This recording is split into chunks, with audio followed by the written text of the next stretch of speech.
la Liga Americana. Así es que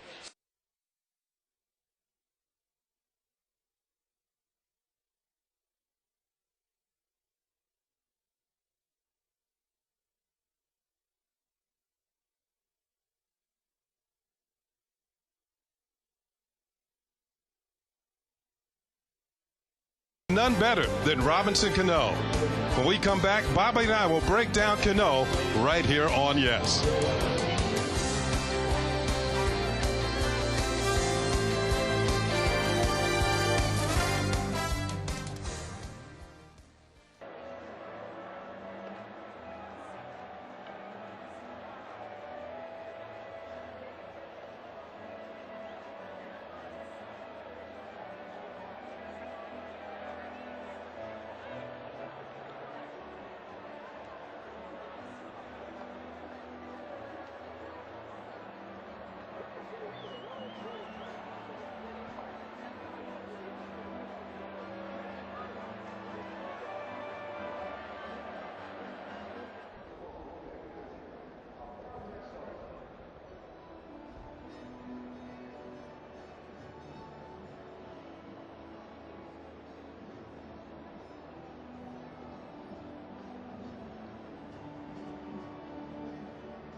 Well, the Yankee offense has certainly been rolling of late. In yesterday's ball game, they scored 16 runs on 21 hits and winning the second game of this three-game series against the Kansas City Royals.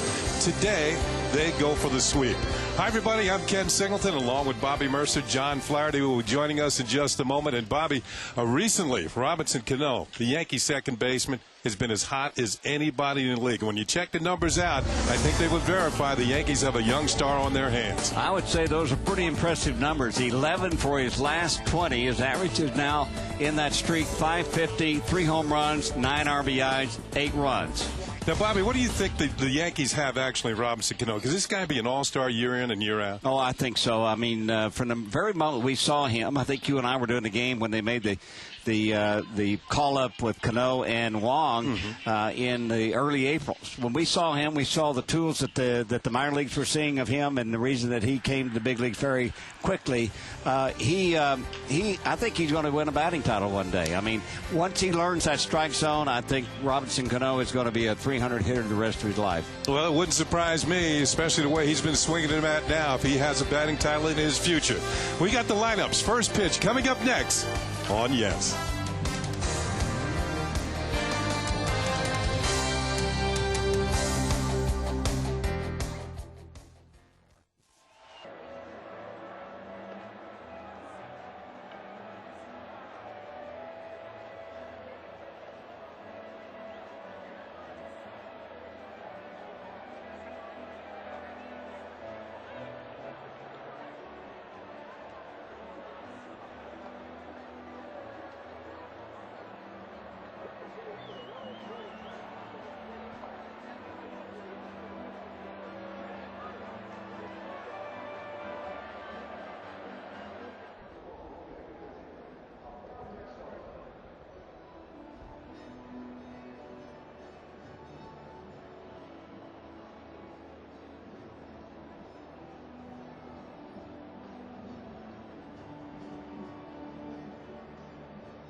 Of the Yankees. Honda. See your Honda dealer and discover the great values now being offered. And by Heineken. It's all about the beer. Heineken. What a day for baseball here in the Bronx. The humidity is gone. Very comfortable here at the ballpark in the Bronx. And Mike Messina's on the mound looking for a victory and a Yankees sweep. And the Royals starting lineup is presented by Rico. These are the hitters that Mike will face this afternoon. Leading off is David DeJesus. He's having a good series here in the Bronx against the Yankees. Esteban Herman will be at second base today. He'll bat second. Martin will be in right field. Emil Brown will be the designated hitter, and he'll bat fourth. Ross Gload, his career against the Yankees, he's hitting .500, but a home run, 9 runs batted in. That's in 13 ball games. Ross Gload will be batting fifth. Alex Gordon, the rookie third baseman.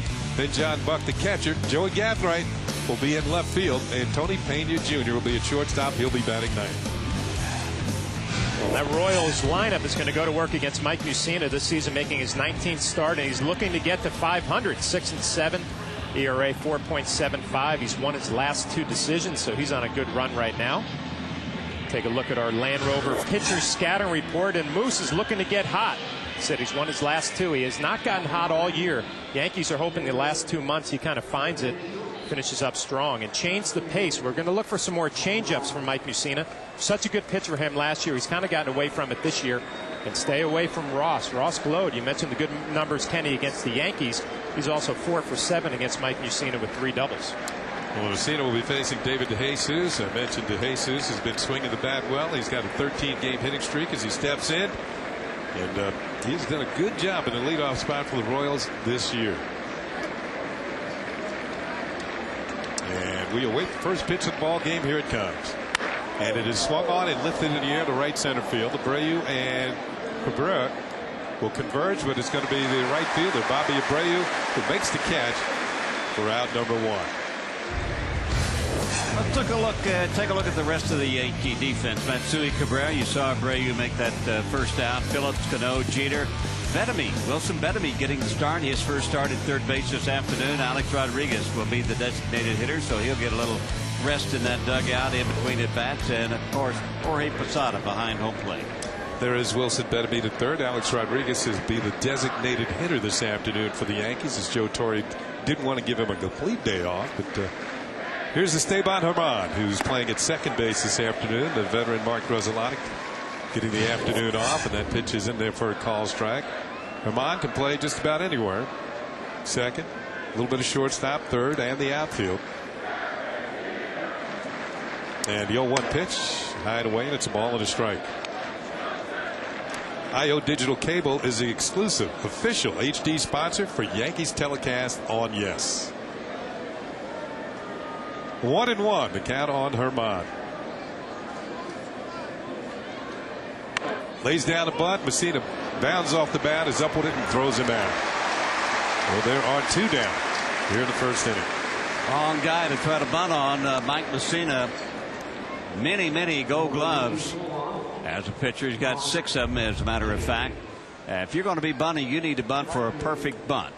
And that's too far close to the mound. And anytime that you try to bunt for a base hit, if you don't bunt it perfect, you should bunt it foul, in my opinion. You don't want to give up an out like that right there, which turned into be an easy out. So 2 up and 2 down will bring up the number 3 hitter, and that's Martin. He's on base 4 times yesterday. First pitch is downstairs for ball 1. Martin is 3 for 7 in this series, and he's been on base 5 times in the previous 2 games. Maybe a little down in the power numbers this year, but still a pretty good looking ball player for these Kansas City Royals. Young outfielder. That pitch is high, and it's ball 2. 2 balls and no strikes. Yankee baseball is broadcast in Spanish. It's available by hitting the SAP button on your television. SAP is brought to you by Toyota, a smart way to keep moving forward.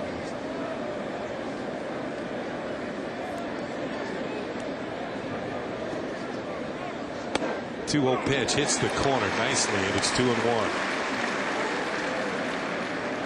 Guys, one thing that we need to pay attention, Mike Mussina has kind of found a little bit more velocity lately. That last pitch, 88 miles an hour, he's kind of dropped his arm angle a little bit. You know, we used to see that more from him in years past. He'd be up over the top, and then he would drop down to the side. Curveball is hit towards center field, and it's going to be a base hit. First hit of the game goes to Martin. And Mike is a guy who can change arm angles. He'll go up over the top. He'll drop down. If you watch this pitch right here, he drops down a little bit to 3/4, and it's a curveball. Not a bad pitch. Team just stays with and drives it up the middle. But he's found a little bit more velocity from the 3/4 arm slot. Gets him up to maybe 88, 89, and gives him a little bit of movement. So we're seeing Moose make some adjustments on the fly here during the season, trying to create a little bit more velocity, a little bit more deception. And it's worked out for him his last couple of starts. He's going to have to keep an eye on Martin over at first. He has stolen 10 bases. Emil Brown, the veteran outfielder, makes his first appearance of the series. He's the designated hitter, batting in the cleanup spot for the Royals. And first pitch is poured in there for a call strike. That's the reason that you can stay around for a little bit longer than most players, is because you are able to make adjustments. I mean, not only do pitchers have to make adjustments during the course of their career, but also hitters and infielders. So being able to recognize the adjustments that you need to make and being able to make those in a contest when you're competing, that'll keep you around for a long time and make you successful. Next pitch to Brown, maybe a little low, and it's a ball and a strike. I hear some guys talk flash. They say, well, why should I adjust? This is what got me here. You know what I'm saying? But it may not sustain you over a long period of time. So they get pretty hard-headed about it, and they say, well, it'll come back, or I'll be able to deal with it.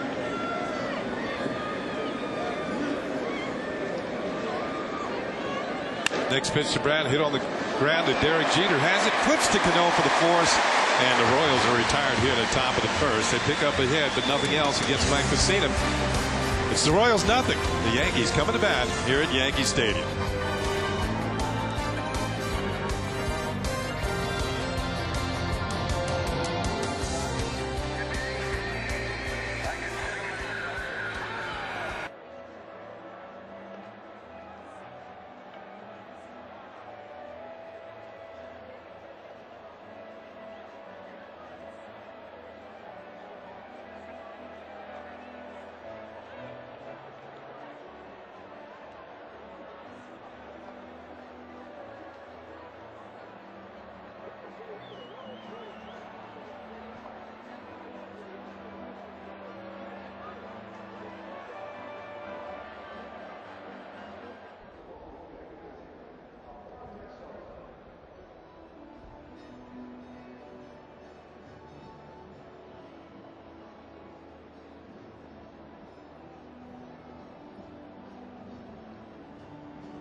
Lineup presented by Rico. Melky Cabrera in center field will be leading off. Derek Jeter will be at shortstop. Bobby Abreu, like most of the Yankees, been swinging a hot bat his last 5 games. 3 home runs, 9 runs batted in, and he's 11 for 19. Alex Rodriguez will be the DH today, and he will be batting in the cleanup spot. Hideki Matsui in left. Jorge Posada will do the catching. Robinson Cano will be at second base. Wilson Betemit gets the start at third. Andy Phillips will bat ninth, and he'll be playing first base. Well, Gil Mesh is going to have his hands full with that Yankee lineup. They've been firing on all cylinders lately, but the number's pretty good. 3.7 ERA, 152 hits in the 148 innings. Strikeouts not bad, 105. Take a look at the Land Rover pitcher scouting report. Dayton Moore's statement. Dayton Moore, the general manager of the Royals, went out and signed Gil Mesh, 5 years, $55 million. That's a statement right there from the general manager. And an early riser. He's got good numbers in day games, 3.67 ERA compared to 4.85 at night. And 5.01 maybe for Alex Rodriguez. He's got good numbers off of Gil Mesh, including 4 home runs. And the first pitch to Melky Cabrera is low for ball 1. In fact, A-Rod hit number 499 off that in Kansas City. 10-game hitting streak for Melky Cabrera. And he lets a fly ball near the line. Might be twisting towards foul territory. Long run for Gathright, and he makes the catch and tumbles into the seats. Well, speed paid off for Gathright there. Looks like he might have injured himself slightly, but a nice round of applause here at the stadium. I was watching Jerry Meals. He's a third base umpire, and he gave the fair sign, and then after Gathright fell into the stadium, he gave the foul sign. Well, good play by Gathright. He's got a lot of speed. He can cover a lot of ground out there, and that's a difficult play right there. That looks like it was in foul territory. Oh, either way, he caught it. So Mills had his mix-up there, right and left hand. Heck of a play by Gathray. Might have injured his hip, but he's staying in there. And here is Derek Jeter. Derek 3 for 8 in this series against the Royals. And first pitch is a call strike.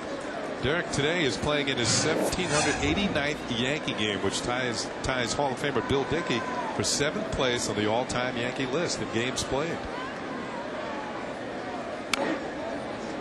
There's a pitch fouled off, and it's 0-2 to Jeter.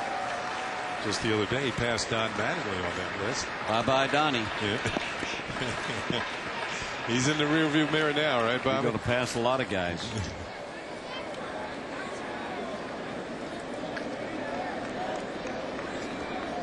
There is Don Mattingly, the Yankee bench coach. Jeter checks the swing, fouls it back. Count remains, no balls and 2 strikes. Jeter will be followed by Bobby Abreu here in the bottom of the first inning. And speaking of all-time lists, how about the home run list? He's just one behind his good buddy Tino Martinez. And then there's Bill Dickey just ahead of 2 of them. Hit hard towards the middle, and Derek has himself a base hit. So Jeter had 3 hits yesterday. He's got a lead a single in his first at bat today. And that is the first hit of the afternoon for the Yankees. You said it, Kenny. 3 hits yesterday. It's a curveball that's up in the zone. You can see it right there. And Mesh has a good fastball, 94 miles an hour, a power curve. This one just up in the zone, and Derek is able to stay back, drive it right back up the middle. Mesh, one of those guys known as a power arm, power fastball, power curve, good slider, and a changeup. The Yankees been swinging the bat well, but they're going to have to earn it off of this tough right-hander. Well, Mesh, going back to when he was first drafted, the Mariners thought enough of him to make him a #1 pick back in 1996. He was the Royals All-Star representative this year in San Francisco. And he's from Lafayette, Louisiana. He was born there. Abreu takes a pitch for a call strike. Now, Abreu, well, you got Cano, you got Abreu, you got Melky Cabrera, you got A-Rod, you got Matsui. Anybody? Andy Phillips has been swinging well. Betamit since he got here. Jorge Posada's been hot all year. Is there anybody you can pitch around today? This ball is hit well towards right field. But Mark Teahan is there, and he will make the catch for out number 2, and that'll bring up, well, Mr. 500 for yesterday, Alex Rodriguez. He should get a nice round of applause.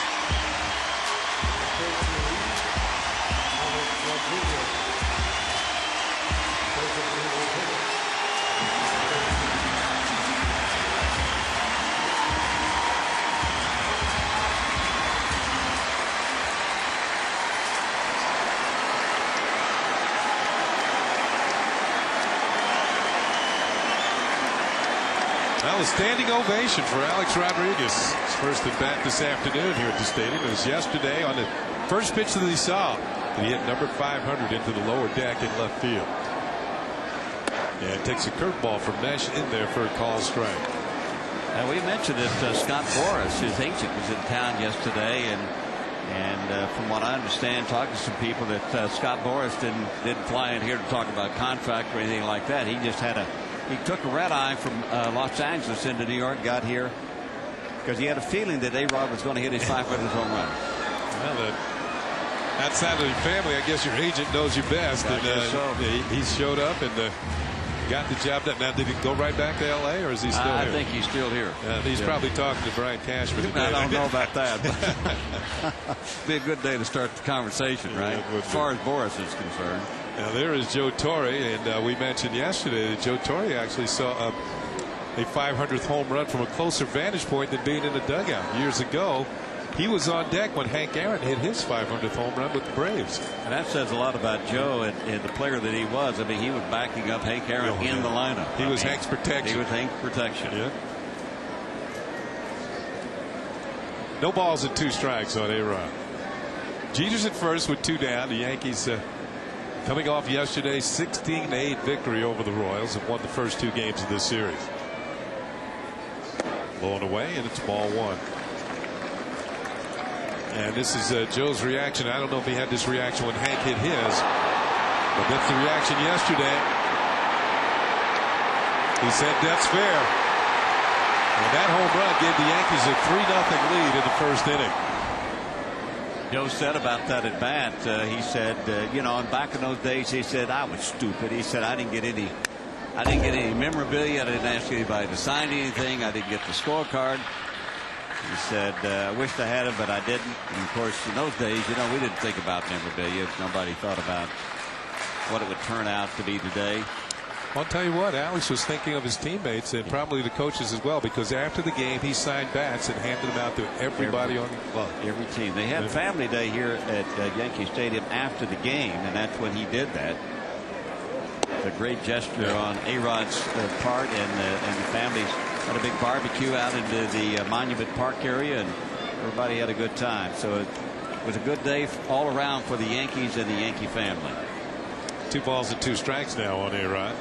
It's probably my favorite part, watching his teammates kind of celebrate out on the field with them. You know, being average players, you're able to experience an extraordinary talent and be part of his 500th home run. A big thrill for his teammates. Swing and a miss, looked like a changeup got him, and that'll be it for the Yankees here in the first inning. Derek Jeter had a single, but he was stranded at first at the end of 1 here at Yankee Stadium on a beautiful Sunday afternoon. There is no score.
A chance. Let's take a look at the JNR Music and Computer World upcoming schedule. Remember, tomorrow is a day game as the Yankees take to the road. They'll be at Rogers Center to take on the Blue Jays Monday, Tuesday, and Wednesday. Tuesday night, Wednesday night at 7. All 3 games on Yes and HD were available. And then they go to Cleveland. They'll take on the Cleveland Indians. That's important games all. Friday, Saturday, and Sunday over the weekend at Jacobs Field. But as for today, we're here at Yankee Stadium, and Mike Messina will deal to Ross Glow, and he starts him with a hook, and he drops it in there for a strike. Now, the reason why tomorrow is a day game in Toronto is because tomorrow is Canadian Labor Day. And, is that what they call Boxing Day? It's called a civic holiday. Civic holiday. Yeah, but it translates to Labor Day. Glow pops a pitch up. Short left field. Drifting back is the Yankee shortstop, Derek Jeter, but he's called off by Hideki Matsui. And Jeter's standing there with his hands on his hips and now smiling as Matsui makes the catch. Well, to tell you the truth, that's what Matsui's supposed to do. I mean, he's got a better look at the ball. It's easier for him to come in to catch the ball. And when Derek heard Matsui calling for that ball, he got out of the way of it. The reaction's priceless between those two. I understand Boxing Day is the day after Christmas in Canada.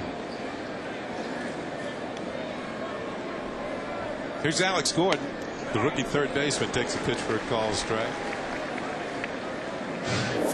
Yeah, we talked about some of the adjustments Mike Mussina is making this year, trying to get back on get back on track and get back to form. Phil Hughes yesterday, you know, a guy who had a pretty decent start to the ball game, but he didn't have something else to go to after they were hitting that fastball. Pitches outside. Boxing Day is the day after Christmas. I thought that was regifting day. That's what it's called. Boxing. You put it in a box. You give it to somebody else. Also, Boxing Day in England too. In case you guys wanted to know. One ball and 1 strike. on Alex Gordon. Gordon steps out. Last year this time he was playing a double-A ball. Had 29 homers and stole 22 bases. There's a pitch for a ball, and it's 2 balls and a strike. Now the Kansas City record for home runs by a left-handed hitter is held by Big John Mayberry. He hit 34 home runs in 1975 for the Royals, and you got a feeling that Gordon might challenge that one day or one year. His pitch is swung on and missed, and it's 2-2.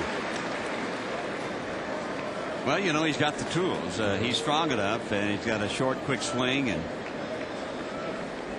the more you play, the longer you get a better look at what you're supposed to do at the plate. You mature there, and you get a chance to take a look at better pitches, you know, and give yourself a better chance to get a hit. Like most young hitters, he got in the bad habit of trying to pull early in the season, got himself off on a slow start. Now he's hitting the ball the other way. Had a double here left center Friday night's ball game. Drove the ball deep for left center. A good sign for him. Full count now as Messina will deal the payoff pitch to Alex Gordon. Breaking ball hits the outside corner for call strike 3. They don't do that very often in Double-A. That's the first strikeout of the afternoon for Mike Messina. Well, it's a good backdoor curveball. Nice location, nice catch by Jorge Posada. And he gets the call, and you know, in Double-A you don't see an assortment of pitches like that. Fastball, a couple of changeups mixed in there, a backdoor curveball in and out. Different arm angles. Yep, different arm angles. That's vintage Mike Mussina. Here's John Buck, the catcher. First 2 Royals have been retired here in the 2nd inning. And he swings at the first pitch, lifts a fly ball, a lazy fly ball to right field for Bobby Abreu, who puts it away, and the Royals go quietly here at their half of the 2nd. Easy inning for Mike Messina as he sets down the Royals in order. Hideki Matsui will lead it off for the Yankees when we come back.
Not the only hitter with a milestone yesterday, or reaching one, is Barry Bonds did hit the 755th home run of his career in San Diego, tied for most all time with the great Hank Aaron.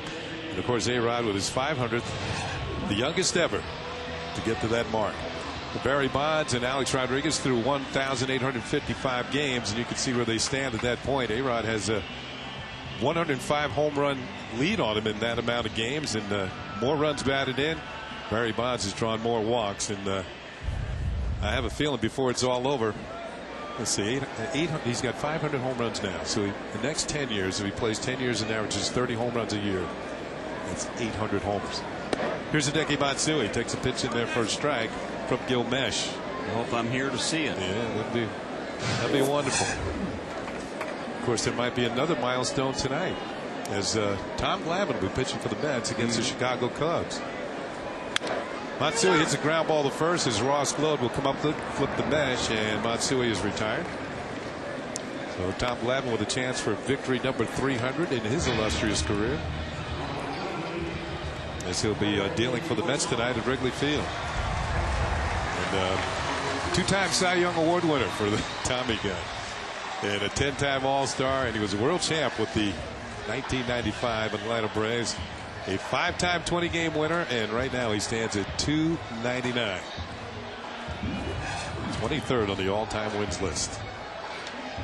Jorge Posada steps in, and Posada, like the rest of the Yankees, he's been hot all season. 340, fourth in the American League, 14 homers, 65 runs batted in, and an impressive on-base percentage. The Yankees switch hitting catcher takes the first pitch inside for ball one. We saw a couple of 300 games pitched here. Tom Seaver, when he was with the Chicago White Sox, won his 300th here at Yankee Stadium, and Roger Clemens got his 300th. Beating the St. Louis Cardinals here in interleague play. We talked about the Yankee offense. The Yankees have scored at least 16 runs in a game 4 times this season, all during a span of 15 days from July 21st to August the 4th. And all of those games were right here at Yankee Stadium. As Posada takes a pitch for a call strike, and it's 2-1. Now that matches the most 16-run home games the Yankees have ever had in a single season.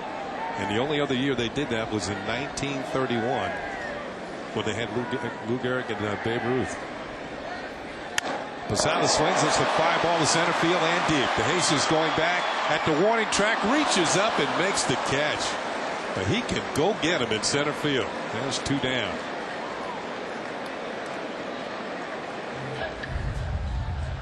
We've been impressed with DeJesus at the plate, but like you said, Kenny, he can pick him up and put him down. Made some great plays in Yankee Stadium through the years. Good young center fielder from Rutgers University. Played for Freddie Hill at Rutgers. Nice play going back on this ball, and Jorge Posada just day in and day out seems to hit the ball hard. Just robbed of an extra base hit right there. DeJesus with the defensive play of the game thus far. Well, he and Gathright, maybe Gathright him a while apart. Gathright had to leave the Staters and make his play. Well, you need some speed in the outfield. If you're going to play for Kansas City, they got a big outfield out there, especially a big center field. You can run down a lot of baseballs. Cano takes a pitch up higher, and it's 1-1. Cano's got an 8-game hitting streak. They got some speed. Gathright, DeJesus, and Tien. All 3 of them can really run.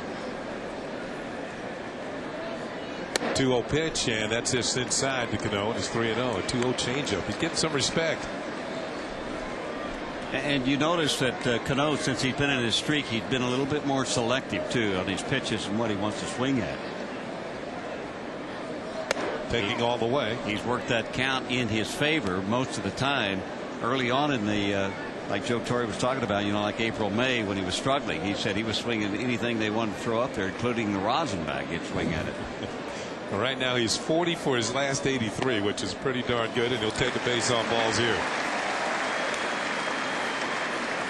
That is the first walk doled out by Gil Mesh, and Cano is aboard.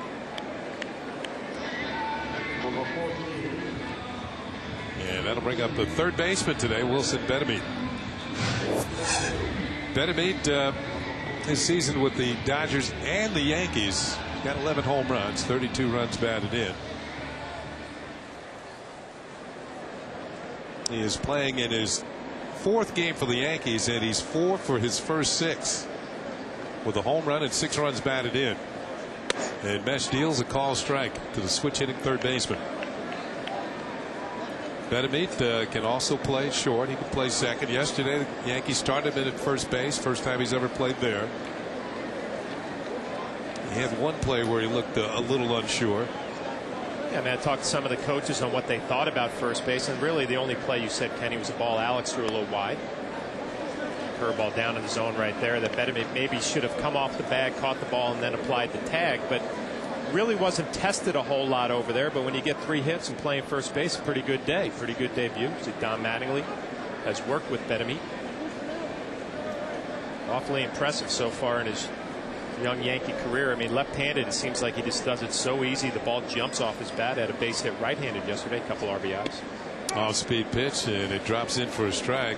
So far in this game, you can see Gil Mesh's plan just to mix his deliveries with the breaking ball and the change ups, and of course you got to use your fastball, but if you're not getting more than 1 pitch over the plate against the Yankees, you're not going to be out there too long lately.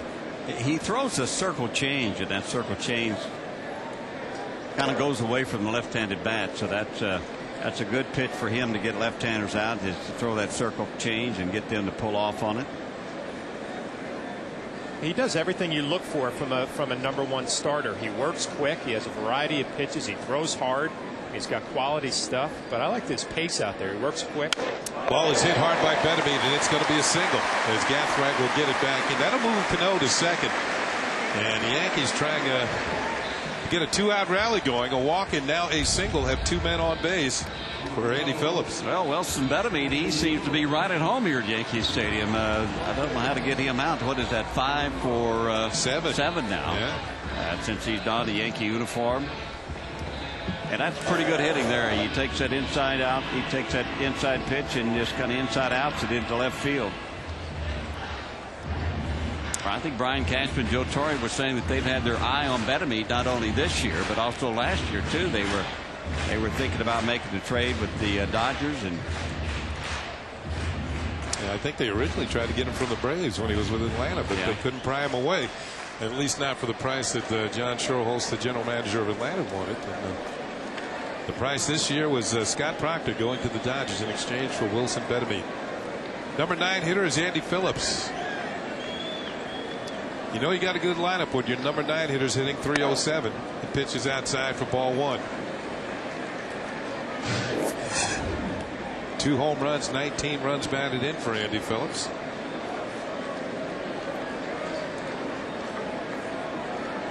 And a chance for the Yankees here to jump in front here in the bottom of the 2nd inning. That pitch is outside, 2-0. This series, the Yankees are 11 for 28 with runners in scoring position. That works out to .393. Today's closed captioning is brought to you by your New York, New Jersey, and Connecticut Lexus dealers. In situations like this with 2 outs, the Yankees have really been doing a nice job of 2-out hitting, and kind of breaks that pitcher's back when he knows he's only got to get 1 more to get out of the inning, and they've been piling up some base hits. There's a call strike, and it's 2-1. With all this hitting, the Yankees have been scoring runs, at least 7 runs in each of their last 8 games at Yankee Stadium.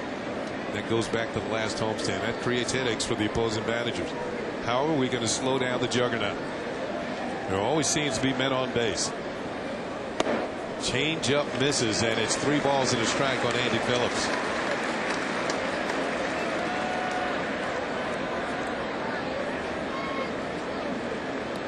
Melky Cabrera with a 10-game hitting streak is on deck.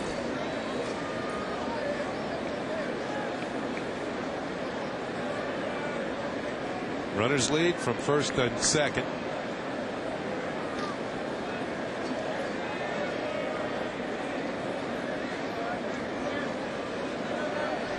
Here's your 3-1 pitch. Phillips has a swing at it, fouls it off, and that'll run the count full. Speaking of full, another great crowd on hand here at Yankee Stadium. Well, what they had, their 24th sellout yesterday, wasn't it? Or 25, or what was it? Oh, the 27th. I'm sorry. I knew it was in the 20s. Yeah, it's getting up there.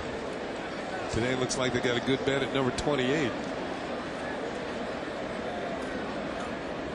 So the runners will be going. Cano from second, Betemit from first. The pitch is high for ball 4, and the bases are loaded. Second walk of the inning by Gil Mash, and now he will face Melky Cabrera, and there'll be Yankees on every bases.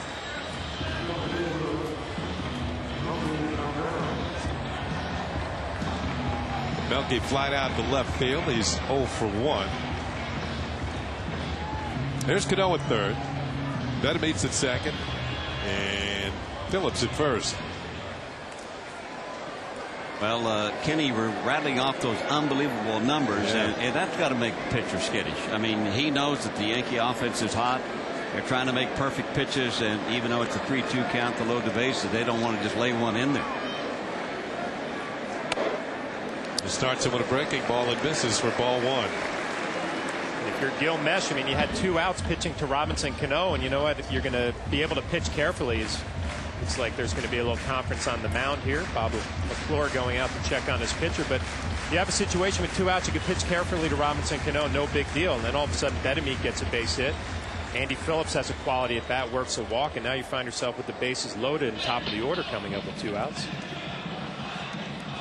This copyrighted telecast is presented by the authority of the New York Yankees and may not be reproduced or retransmitted in any form, and the accounts and descriptions of this game may not be disseminated without the express written consent of the New York Yankees.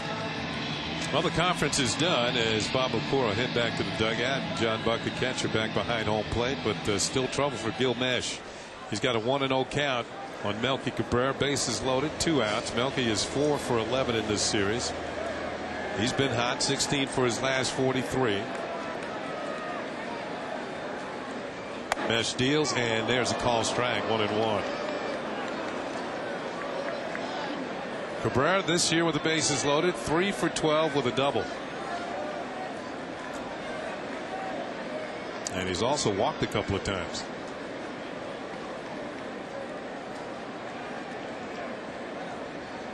Next pitch lined into left field. It's in there for a base hit.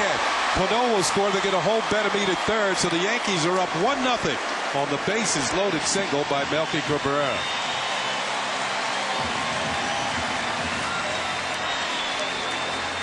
Well, just make it a number 11. That's the 11-game hitting streak now for Melky Cabrera. Nice piece of hitting where the pitch and the location is, and that's where the ball goes. Line drive left field, 2-out base hit with the bases loaded. And Melky gets the Yankees on top 1-0.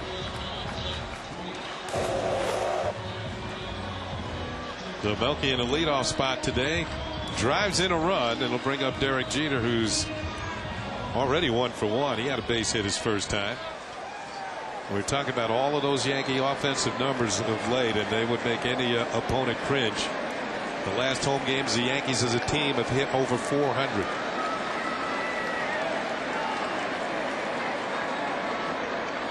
Jeter takes a fastball up high for ball 1. And they're averaging more than 12.5 runs per game. This is what red hot lineups do to you. You get 2 quick outs. You think you're going to have an easy inning if you're Gil Mesh, and the next thing you know, a run is in and the bases are still loaded. Reminds you of the Los Angeles Angels a few years ago. They just kept pounding away offensively. You have to earn every out that you get. Yankees red hot right now. 1-0 pitch, a good swing, but it's fouled back, and the count will leave it up at a ball and a strike. It takes its toll physically on a pitcher, but it also takes its toll mentally. You know, where there are just no breaks, no holes. You're not going to get any freebies. At the end of a couple of innings, you're kind of fried mentally. You don't know where to go.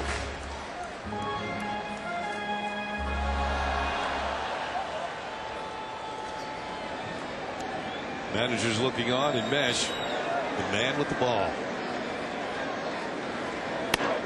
Good curve, and it drops it for a strike, and it's 1-2. Off-speed pitch as well. Gil Mesh has some weapons out there on the mat, and this nice low curveball.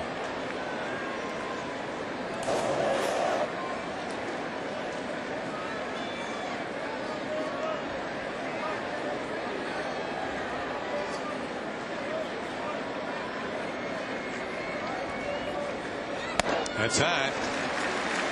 Of course, Jeter's been one of the best hitters in the league with runners in scoring position this year. And with the bases loaded, he's 5 for 9 with a double.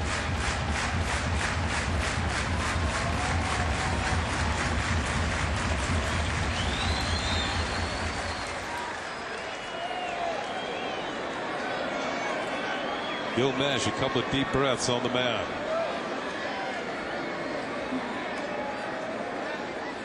Curveball is outside as Derek Jeter checks his swing. The appeal. Gary Darling said that the Yankee captain did not go around, so now it's a 3-2 pitch. Derek had a base hit on the curveball his first at bat, and Mesh is making sure that he gets this one down in the dirt. Nice block by Buck behind the plate. Being careful with that curveball this time around, making sure he doesn't throw one over the plate. So runners will be off and running on this 3-2 pitch.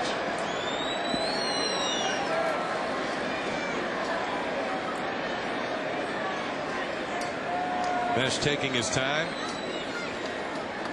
and trying to get together on the sides with catcher John Buck.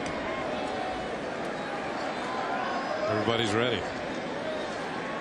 Payoff pitch on the way, and Jeter fouls it off. We'll do it all over again. Betemit will go back to third, Phillips to second, and Cabrera back to first base.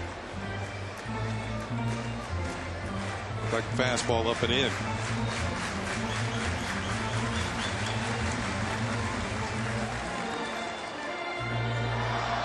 And with the next pitch, the merry-go-round will spin once again.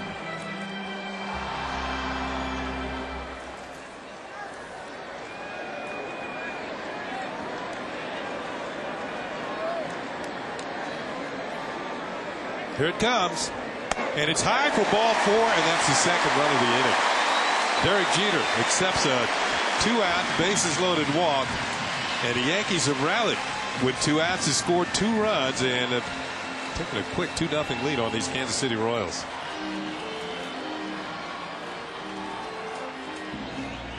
So now it's Bobby Abreu's turn. I think Mesh right now has tried to overthrow, he's not commanding the strike zone with his fastball, and that's where he sets all of his pitches up with his fastball. And it appears to me that he's trying to overthrow it. Well, that's his 3rd walk of the inning, Bobby, and the Yankees have had 2 hits.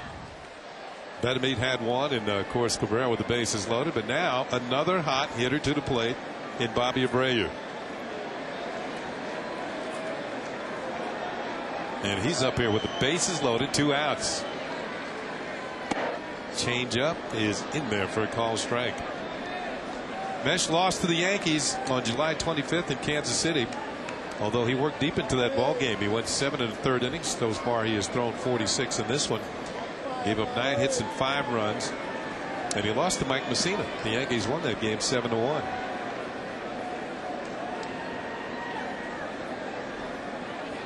Line drive towards center field. Coming on is DeJesus. He's going to have to play it on a hop.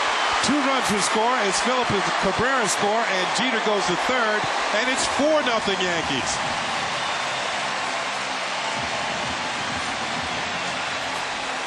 This is what you call a 2-out rally. Yeah, all with 2 outs, and you keep saying it, Kenny, the red hot hitter, the red hot hitter. All these Yankee guys are locked in right now. Bobby Abreu gets a fastball out over the plate and just drives it right back up the middle. The only concern for him was DeJesus going to be able to come in and make a shoestring catch? He does not, but he does a nice job of keeping it in front. But nice base running by Derek Jeter. Able to recognize him booting that ball a little bit, gets over to third base. Bobby Abreu has now driven in 19 runs in his last 13 games. The hit scores 2, sends Jeter to third, and brings up Alex Rodriguez. So the Yankees have batted around here in the 2nd inning. A-Rod was a strikeout victim his first time up.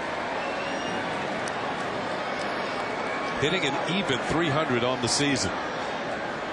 Pitches high and inside for ball 1. Bobby, I think you said it perfectly. It looks like Mesh is overthrowing a little bit. I think it's a combination of frustration. You get 2 quick outs. I think it's going to be an easy inning. The next thing you know, you got 4 runs on the board, and kind of lost his focus mentally. It looks like he's rushing a little bit, overthrowing. That's inside, and it's 2 balls and no strikes. Well, you got a paving machine coming towards you. With this, I'm talking about the Yankee offense. It just takes you out of your own element a little bit, and I think he now is beginning to try to throw the perfect pitch and try to overthrow the perfect pitch, and he's just not getting it done. He's getting behind the count, and then all of a sudden he's got to come in with the fastball. And the Yankees are just not missing those fastballs now, or not missing the bad pitches. Leo Nunez is warming up in the Royals bullpen in left center field. There's a toss to first to check on Abreu. It's a nice mix for the Yankee lineup, with the 2 outs, 3 walks, and 3 hits. Just making the pitcher earn everything that he gets. Don't throw it over the plate. They're disciplined enough right now not to swing at it. And if you do throw it over the plate, they're making you pay. Not with the long ball this inning. Just nice base hits up the middle the other way. 2-0 pitch is hit in the air to short right field. It's going to be a long run for Tien, but the right fielder has speed, gets there, makes the catch, and that will be the 3rd out. Mesh got the first 2, but then the Yankees scored 4 runs. Melky Cabrera with a big hit to drive in a run, and then Bobby Abreu with a 2-out, 2-run single. The Yankees lead 4-0 at the end of 2.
third. The Yankees put a 4 spot on them in the bottom of the second inning. That second inning has been a pretty good inning for the Yankees this homestand. And Mike Messina delivers a fastball in there for a call strike to Joey Gathright, the speedy left fielder. Gathright yesterday 2 for 3.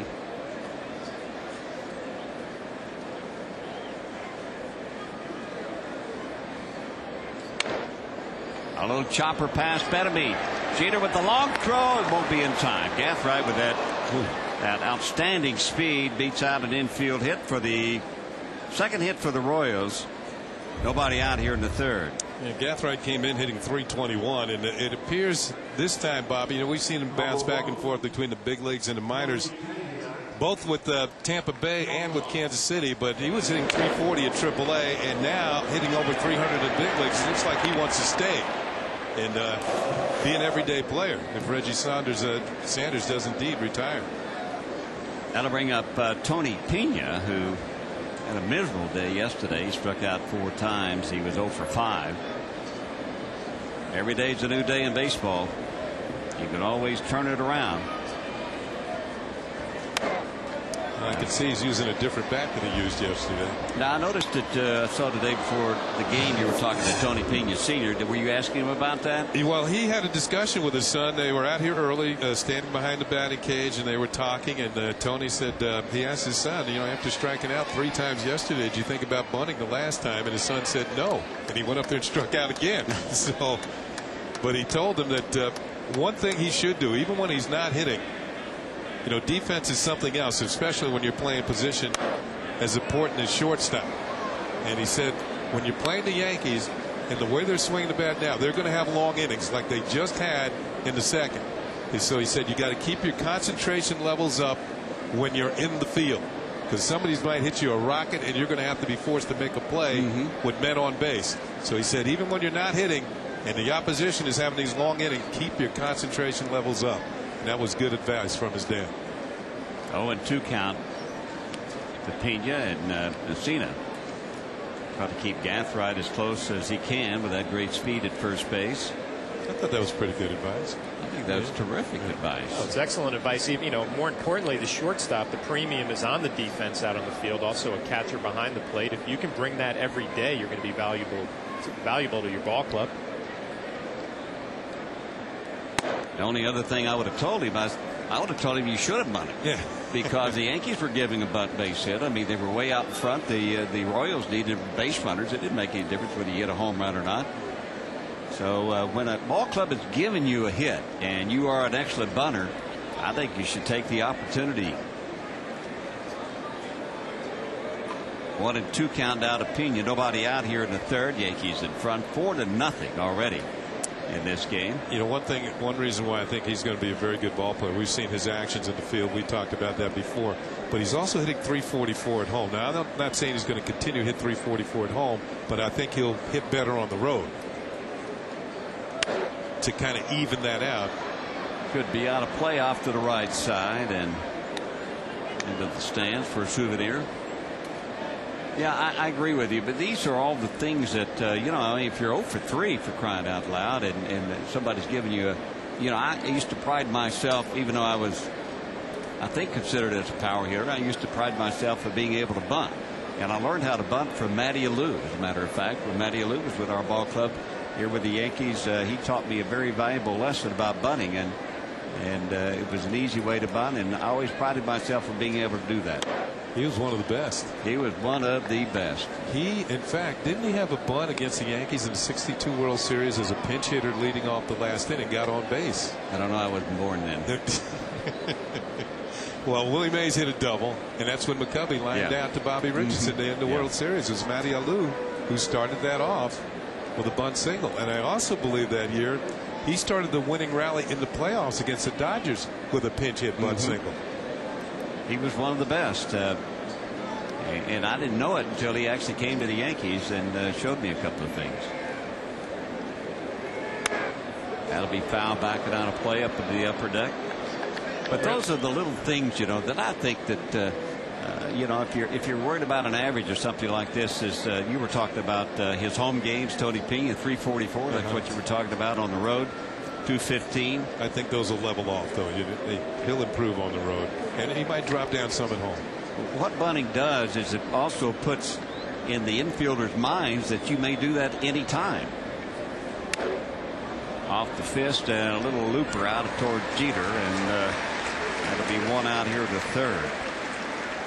You see what I'm saying? I mean, the next time you come up, they're playing about a half a step too short, and you bounce that ball by him. We saw Melky do that the other night. Fake a bunt and bounded one over Gordon's head for a double.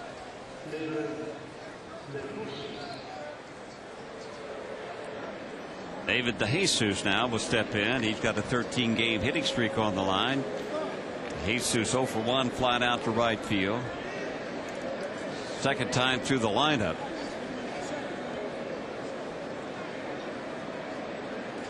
Taking a look at Gathright over there, I'm really surprised that he has not tried to run. I mean, the American League has been running wild on Mike Mussina, 18 out of 19. And the breaking ball down low for a ball. Mussina, opponents have hit .349 at their batting average after his second pass through the order. This is the second pass through now.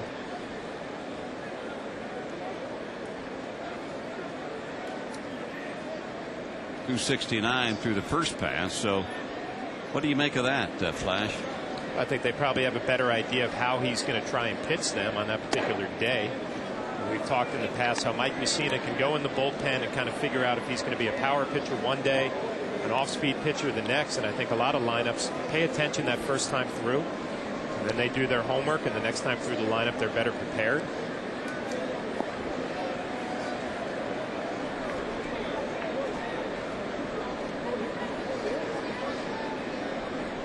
Good count coming to DeJesus. And that's in there for a call strike. You were talking about Rutgers University. I thought it was kind of a cute little note that Kansas City put into their press release today. It said Scarlet Knights streaking in royal blue, while something about a 500th home run was being made here yesterday. The all-time leader in runs scored at Rutgers University extended his hitting streak to 13 games. They were talking about David DeJesus. That is Mike Swanson, who was one of the best at laying out those press notes in Major League Baseball. There goes Gathright. Jeter was covering, and he was able to recover to catch that hard ground ball off the bat of DeJesus to throw him out for the second out. So if Gathright had not been running, it would have been a little bit easier to play, maybe even a base hit. I don't know for Jeter, depending on where he was playing. Well, a 360 move, and both those runners involved have good speed. Gathright going to second, so Jeter knows he's going to have to hurry. No play there as he looked towards second. Now spins to throw the first, and a few steps ahead of David DeJesus for the second out of the inning. DeJesus hit that ball hard. He did. Well, with the man in scoring position, Armand will now step in. He is 0 for 1, tried to bunt his way on versus Mussina his last time up.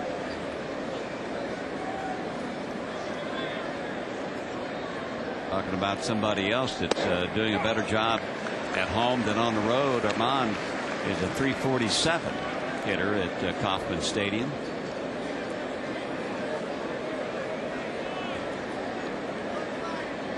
Did you ever play in the old ballpark when it was the Kansas City A's singing? No. What year did they leave Kansas City to go to Oakland? I think it was in the late 60s, early 70s. I didn't get a chance to play there. If it was in the early 70s, I was in the National League. Where they had the sheep out in right field, grazing on the grass. I heard about it. They had the donkey, you know. Charlie Finley, he had all the circus acts out there. He just come to the plate thinking, I wonder if I can launch one into the shepherd's pen, you know, in right field. You know, it's between him and Bill Veeck, the owner of the White Sox. Who was the better showman? Yeah. Bill Veeck used to have parades on the field every day. Oh, yeah. They had the elephants and all kinds of animals, and a guy with a shovel. And a record day, too. Hit hard in the right field. That's going to be in there for a base hit. Bobby Abreu up with it. The throw, but Holberg stopped Gathright with great speed at third base. And it looked like it was the right move on Polberg's decision to keep him there. Well, first of all, there are 2 outs, and you know Gathride's got the great speed, but the ball was directly at Bobby Abreu and hit pretty hard by Herman. So Abreu launches a good throw to the plate, and I think Polberg made the right call, especially when you're down 4 runs. That throw had plenty on it from Bobby Abreu.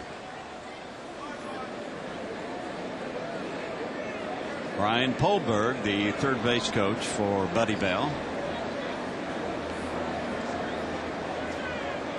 You know, the third base coaches, they give a lot of signs over there, and your applause is really their only reward, because they're not allowed to make a mistake. They get somebody thrown out at home plate. Mark Teahen now will step in with 2 men out, 2 men on. High fly ball, left center field. Cabrera calling off Matsui. He makes the out. And the Kansas City Royals threaten here in the third. They leave a couple of men on. But here at the stadium, the Yankees lead it 4-0.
Verizon Fios. Make the switch to Verizon Fios, TV, internet, and also the phone. Andy Pettitte will look for his 8th victory versus Jesse Lynch for the Toronto Blue Jays. Coverage begins at 12:30 right here on the Yes Network. We hope that you will join us up in Toronto as the Yankees will start a road trip. And something the Yankees need to improve on a little bit this year is how they play on the road. They are not playing very well, or haven't played well up until this time. They are 24-29 on the road, and starting today's game 36-21 here at Yankee Stadium. And the old cliche in baseball is to what? Play 500 on the road and take care of it at home, right? Play 20 games over 500 at home. Matsui, who led it off for the Yankees back in the 2nd inning when they scored 4 runs, will lead it off here again in the 3rd as the Yankees batted around in that 2nd. Flash, you know Jesse Lynch, don't you, the pitcher tomorrow for the Blue Jays? Yeah, his numbers are good, the good ERA, but he was a bat boy with the Tampa Bay Devil Rays when I was there my last year. How about that? Now he's getting it done in the big leagues, Bobby. Well, he learned something, you know, from you guys. I don't know about that. I remember he was out on the field every day long tossing, and next thing you know, he gets an opportunity. There he is doing a nice job. That's a great story. High and deep to right field. Teahen will be on the track on the wall. He'll look up and it is gone. A home run. Hideki Matsui, his 22nd of the year and the 100th home run as a Yankee.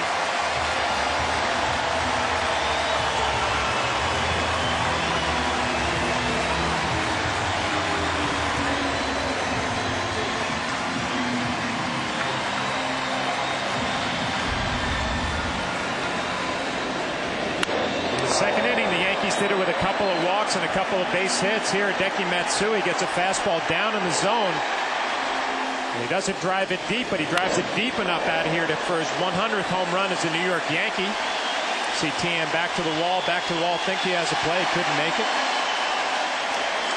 And Hideki becomes the first Japanese player to hit 100 home runs in the major leagues. Jorge Posada will now step in, take a ball outside. 100 career home runs with the Yankees, and the first Japanese-born player to reach that milestone. Wow. Congratulations, Hideki.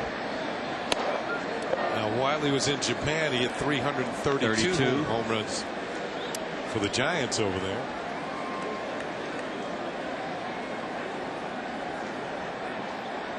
We're seeing it all here at Yankee Stadium with the Yankees.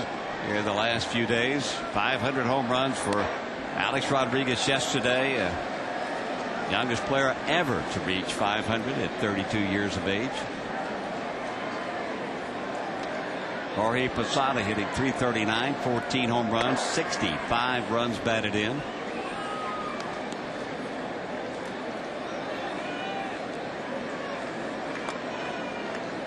Was he the lucky fan who got the 100th home run from Hideki Matsui? Was that who he was? Yep. They're going to try and get the ball from him. And doesn't look like he's paying too much attention. I think his girlfriend's on the phone there saying, I'm about to give you 500.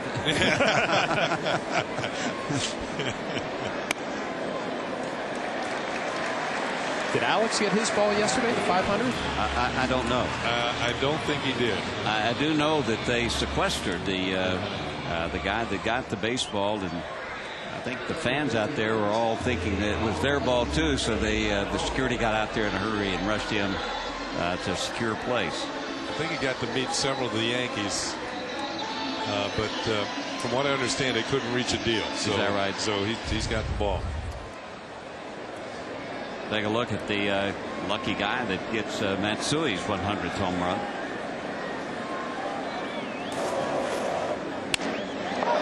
Line drive caught by Herman at second base. Cano doesn't hit anything that's soft anymore, and that was a line drive that was hit right at him.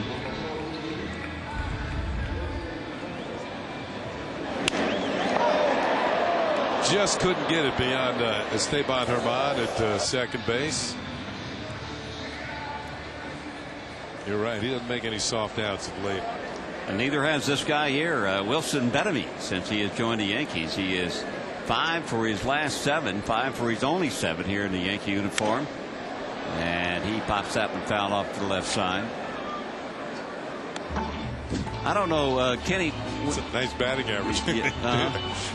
I don't know, when he stands at home plate, the stance that he has, does that remind you a little bit of Eddie Murray?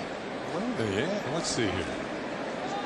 Eddie probably had his bat just a little more straight up and down. Yeah. But the way he actually holds his body, the open stance and wide spread.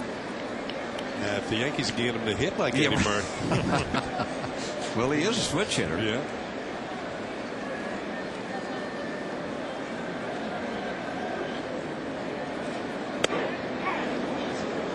Off-speed pitch by Mesh in there for a call strike. 1-2 now. Bettamy. Nobody will check that one man out here in the third. Matsui led it off with his 100th home run. Add another run, and the Yankees now lead at 5-0.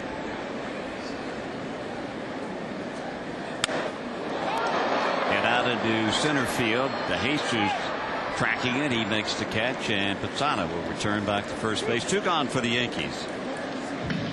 Well, Samsung's 4 Seasons of Hope and Joe Torre have teamed up to make a difference in the community. For every Yankees home run hit at home this year, Samsung will donate $1,000 to Joe Torre's Safe at Home Foundation to help end the cycle of domestic violence. You can join the team and support Samsung's Home Run for Kids by visiting fourseasonsofhope.com or joetorre.org, because a little hope can make a big difference. And boy, they're adding a lot to that pot with all these home runs the Yankees are hitting.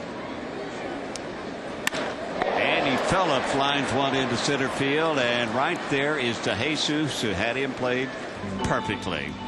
So we'll look at another historic home run. It's Hideki Matsui. It's his 100th of the year, and the Yankees lead it 5-0.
It's the Aflac trivia question. Alex Rodriguez is one of 3 players to hit 100 home runs with 3 different teams. Who are the other 2? And we'll have that answer for you shortly. So stay with us. Well, you got to think of some people who hit a lot of home runs. And I think I know one of them. Yeah, but with 3 different teams. Yeah, 100 home runs. A lot of times you're hitting that many home runs. You don't find that many teams to play with. First pitch swinging, Emil Brown, and Benavides up with it to throw him out for the first out here. So 1 pitch out for Mike Messina here in the 4th inning. Well, if you're a pitcher like Mike Messina, that's what you like to see. The outs early in counts. Keep your pitch count down, stay strong into the afternoon. Although today is very comfortable, not the beat down humidity we've had in the past few days, and only 38 pitches thus far. Well, Messina has thrown only 100 pitches in 2 of his last 18 starts. So, when he reaches getting close to that 100 pitch count, that's pretty much it for him. He's very economical right now as Ross Glode takes one inside and high for a ball. He flied out to left field. So Glode 0 for 1, and the Royals down 5-0 here with 1 out in the 4th inning. Inside corner for a call strike. Well, you got the Rocket, who turned 45 years of age yesterday, along with the Gator. Ron Guidry, the pitching coach. A lot of smiles on the Yankee bench today, and rightfully so. They're having a lot of fun. We see a lot of excitement in the dugout, and the young kids, Canoes and the Melky Cabreras, and also Shelly Duncans, they're adding a lot of life to that dugout, and they keep everybody loose. Well, the Yankees certainly have more bench strength now.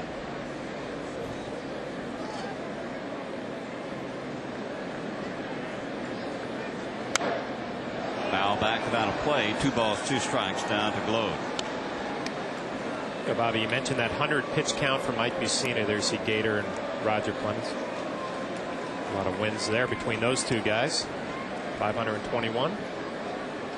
But you talk about the 100 pitch count, it makes you think about Mike Mussina's starts. He's probably going to be a guy who goes 6 innings now, if we could get up to that pitch count. So you need somebody for the 7th, and Jabba Chamberlain threw a couple of good innings last night again. Little looper down the left field line. If it stays fair, it's going to be trouble. It's going to fall in for a base hit. Actually, it's going to be a double. So a 1-out double for Ross Glode. Looked like a pretty good pitch from Messina, but Glode fought it off for a double. Glode has gotten all kinds of hits against the Yankees. For the season, he's now, 12 for 21 against Yankee pitching. He got a lot of hits in Kansas City, and he's gotten a lot of hits here in New York as well. And this is a little blue double, but when you're hot, you're hot. And that's one of those wee Willie Keeler hits. Hit them where they ain't. 5 for 9 lifetime versus Messina. And that'll bring up the rookie 3rd baseman Alex Gordon, who struck out his first time up.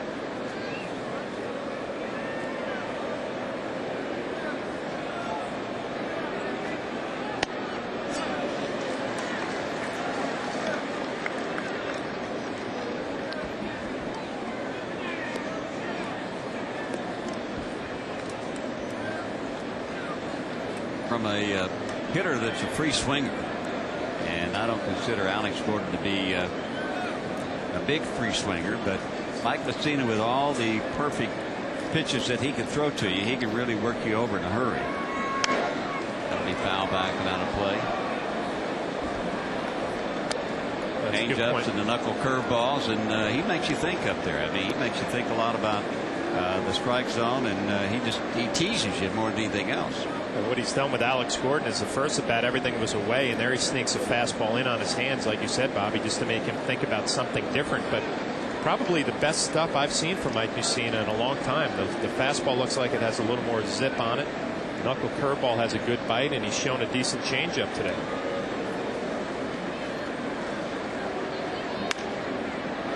Another pitch fouled off down the left field line.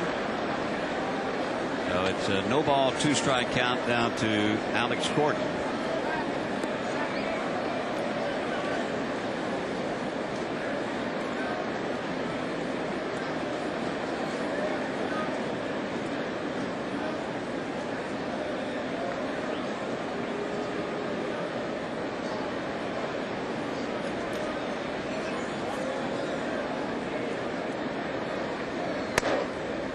Flash, we talked about this in the past when the pitcher's got a comfortable lead. I mean, 5-0. This game is not halfway through, just a third of the way through.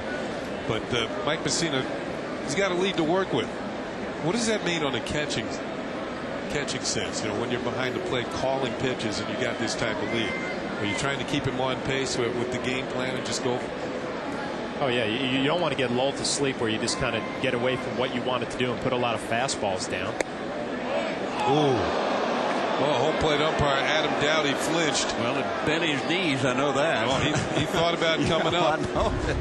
Watch the reaction of the home plate umpire on this one. On this pitch that got back and came back. Yep, he thought about it.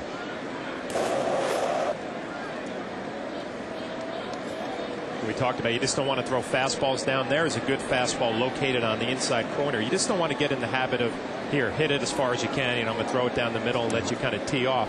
You still have your game plan. You want to keep that intact and almost trick yourself into thinking it's a 1 or 2-0 ball game.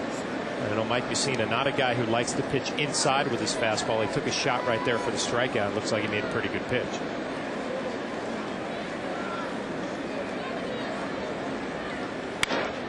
Well hit into center field. Cabrera on the run, and he will get there to make the catch. The runner goes halfway, and so the Yankees now have 2 outs here in the 4th inning.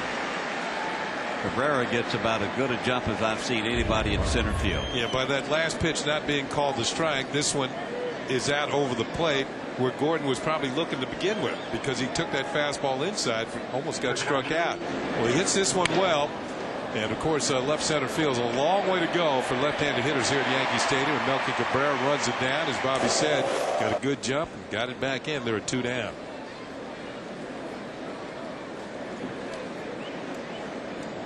So the catcher John Buck now will step in. The Royals still trying to get on the board here at the stadium, and it's Yankees 5 and Kansas City nothing.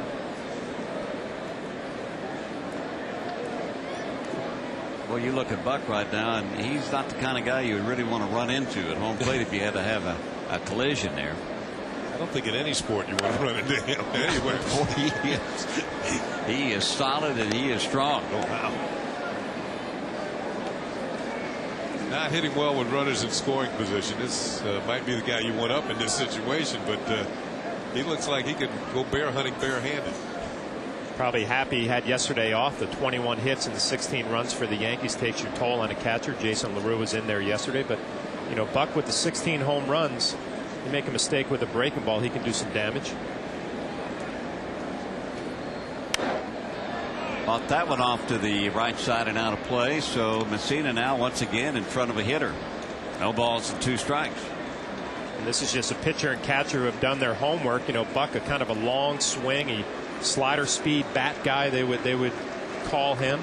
And with 2 outs and runners in scoring position, the numbers are even worse. But the last thing you want to do here with an 0-2 count is make a mistake with a curveball in the strike zone. That plays right to his strength.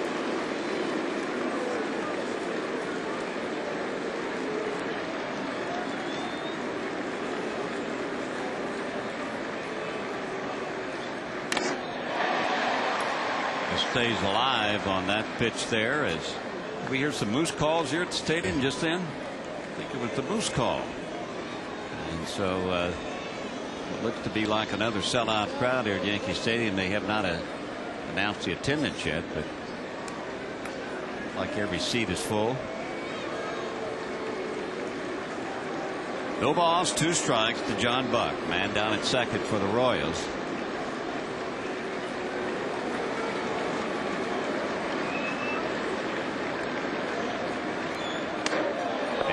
Curveball got away from Messina a little bit. You saw where Posada was setting out. That's where he was expecting the curveball, and he had to come way back inside to catch it.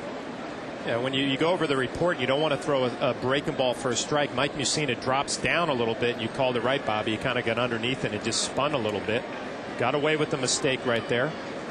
If it does go with a curveball, it's probably going to be a drop down where he's going to throw it off the plate on the outside corner and see if Buck could swing at it or swing at something off the plate.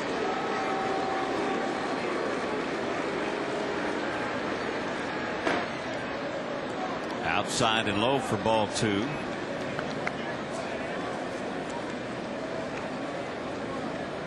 So now Posada will go out and have a little conversation with Messina.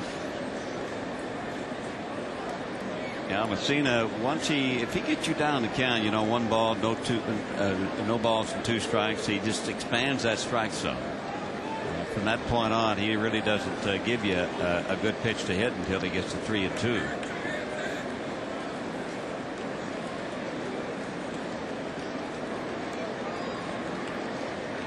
Low down at second.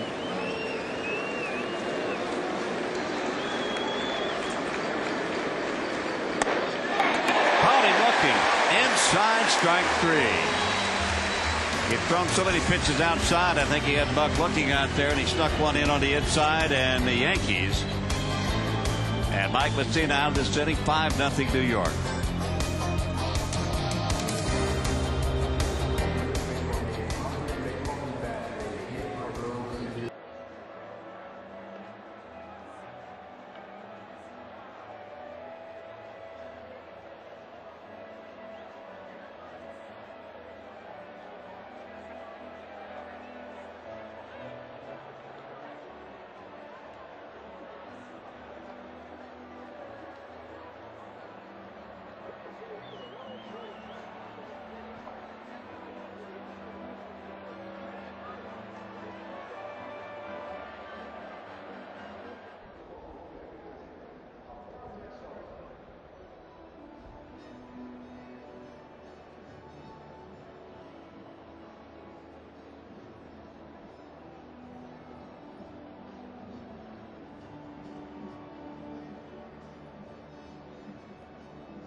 Question, and the question was, Alex Rodriguez is one of 3 players to hit 100 plus home runs for 3 different teams. Who are the other 2? We're going to give you that answer right after this pitch, and here it comes now. That's a strike to Melky Cabrera leading off. I believe we've got somebody that everybody knows. It's Reggie Jackson, and then Darrell Evans. Darrell Evans with the Braves, left-handed hitter, third baseman. Oh, Melky fouls that one off of his right leg. Shinburger. That's never fun. Oh yeah, right off the shin. Man, you've been there. Oh my goodness. Clarity's been there. I've been there. And it doesn't feel any better up here either, Melky. That's all I can tell you. It brings back some bad memories. We know what you're feeling. Steve Donahue, the athletic trainer for the Yankees, out there to usually bring some of that freeze on, whatever that stuff is. And one thing I've noticed about trainers, if you get hit with something, the first thing they do is start squeezing right at the spot. Does that hurt? Well, of course it hurt. It's killing me. He should bring a shin guard out with him. And if you're Gil Mash, what are you going to do? Next pitch is going to be low and in.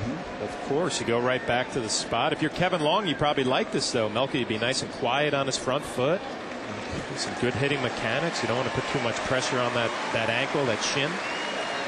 Well, Melky has walked it off. He's going to be all right, and he's going to stay in the game. And Melky, in his last at bat, drove in a run as he extended his hitting streak to 11 games. So Melky now batting .292, and the off-speed pitch swung on and missed. So Melky is gone, and your focus is not really on the next pitch, when it's coming up like that, unfortunately, when you've had a terrible pain that is going on at the same time. So Melky strikes out for the first out. It's about the only way you've been able to slow Melky down lately. I'm sure they'll apply some ice there, but you're going to have a nice little knot on your shin. Derek Jeter with a bases loaded walk, and he in the second inning picked up an RBI, and he also singled back in the first inning. So Derek 1 for 1 officially. 52 RBIs now for Jeter. Yankees lead at 5-0 here, 1 out in the fourth inning.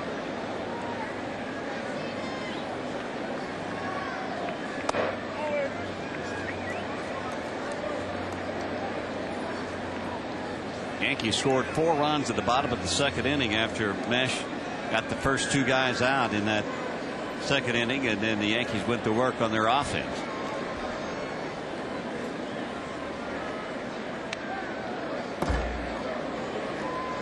Two balls and a strike now to Jeter. With the Yankees playing so well of late, and the Tigers losing in the Central Division, the Tigers are actually in second place now behind the front-running Cleveland Indians. So the Yankees are chasing the Tigers in the wild card, and the Tigers are losing. 2-0. Top of the 6th, they're losing to the Chicago White Sox. So if the Yankees win today and the Tigers go on to lose, the Yankees would be a half a game behind in the wild card. Say that's doable. Look out. No. Now the home plate umpire Adam Downey has already sent Derek Jeter to first base. He said he was hit by the pitch.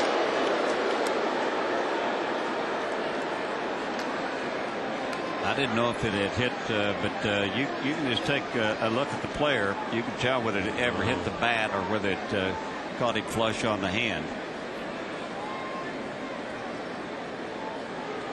That is the 10th time this season that Derek's been hit by a pitch, and the second time in the last few minutes here that Stevie Donahue's been on the field to check out a Yankee player.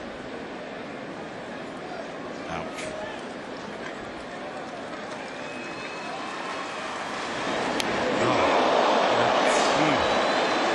A lot of small bones in their hand and wrist area.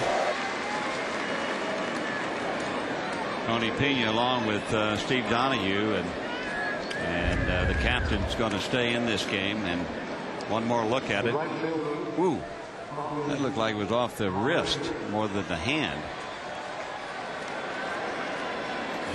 Of course, we've talked about it before. You know, Derek, he jumps into the ball and he brings his hands forward, so that makes him more susceptible to those balls inside of being hit somewhere in that area. So right now he's all right as Bobby Abreu steps in. Down low for a ball to Abreu.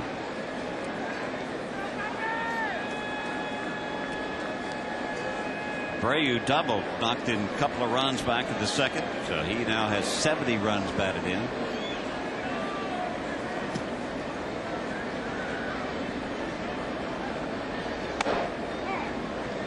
One and one.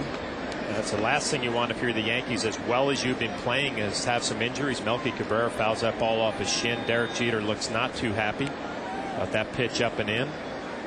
Really, you start thinking about this Yankee ball club going on this road trip. The only spot they really need to shore up is in the bullpen.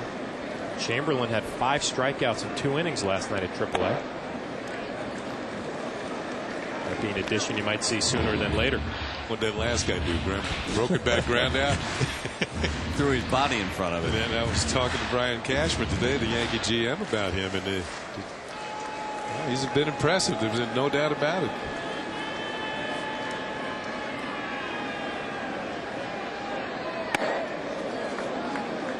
Obviously, everybody's impressed with his stuff down there. I mean, a hard thrower, a hard slider, but they say they wouldn't do this with anybody, you know, change him from a starter to a reliever, but they said he has the mental makeup to handle it. Ron Guidry probably looking forward to his arrival. We don't know when it's going to be, but, you know, the numbers every time you hear him pitch down there, what more does he need to do? Yeah, I think it's going to be pretty soon. I was in Cooperstown. Reggie Jackson, of course, was there for the Hall of Fame ceremonies, as 53 of the 61 living Hall of Famers were up there. And Reggie was talking about young Mr. Chamberlain and how much he had been impressed with him, not only by his pitching on the field. But Mr. October said that he's quite a young man. Just in conversation, he got the idea that you know, he's ready mentally to be a big league pitcher.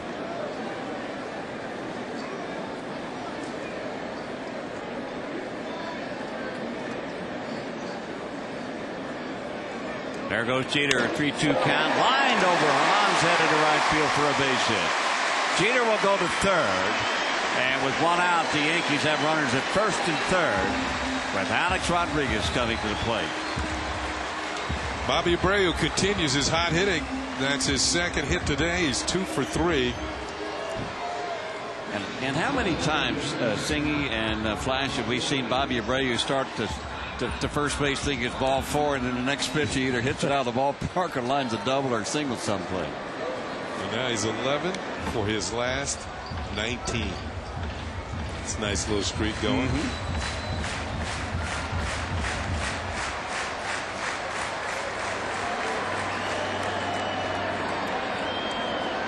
Alex Rodriguez has got a chance to add to the Yankees score, and they'll try to keep Abreu close at first base. A-Rod versus Gil Mesh in his career. He's 10 for 26 with 4 home runs.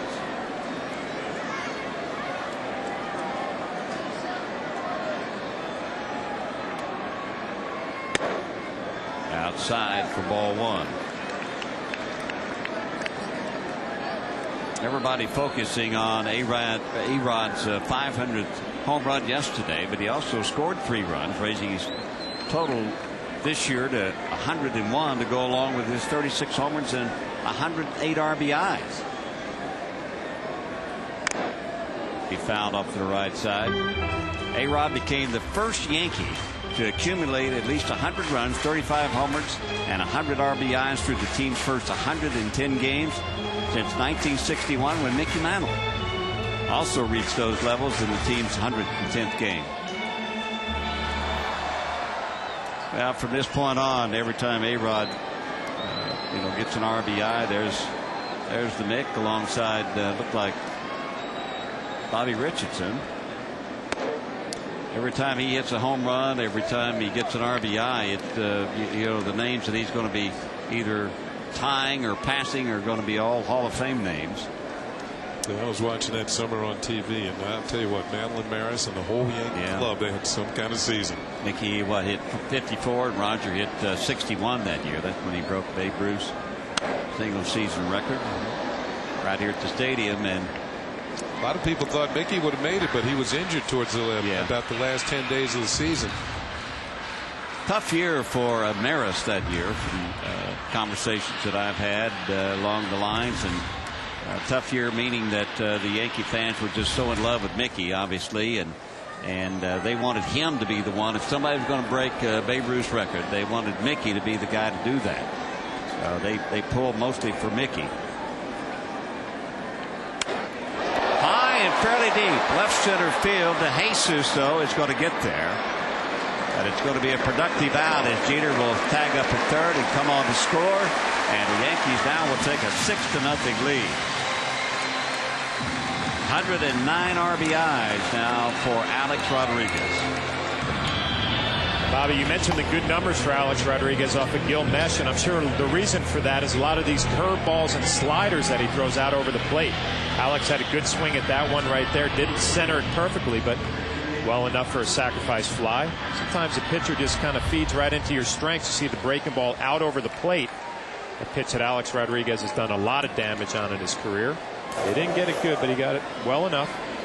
It's another sacrifice fly RBI. Matsui now will step in with 2 outs and lofts a high fly ball into right field. Should be an easy play for Tien as he puts it away. But the Yankees put another run on the board here in the 4th inning. We have played 4 innings here. It's 5-0, 6-0.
Tigers are down to the White Sox 3-0 now.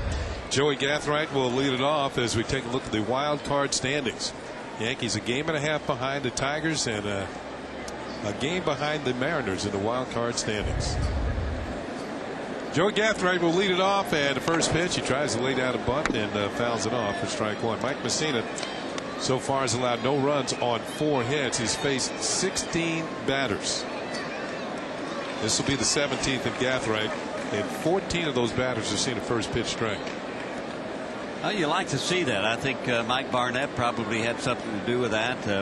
Barnett is the hitting instructor saying, use your asset. You got great speed, and look what he's done now. He's pulled the corners in.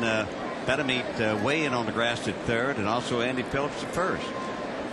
Next pitch is fouled off, and the count will go to 0-2. And now both Betemeet and Phillips can drop back because Gathright has 2 strikes. It is certainly less likely he'll be trying to lay down a bunt. He's a number 8 hitter. Will be followed by Tony Pena Jr. And then the top of the order, David DeJesus for the Royals here in the 5th.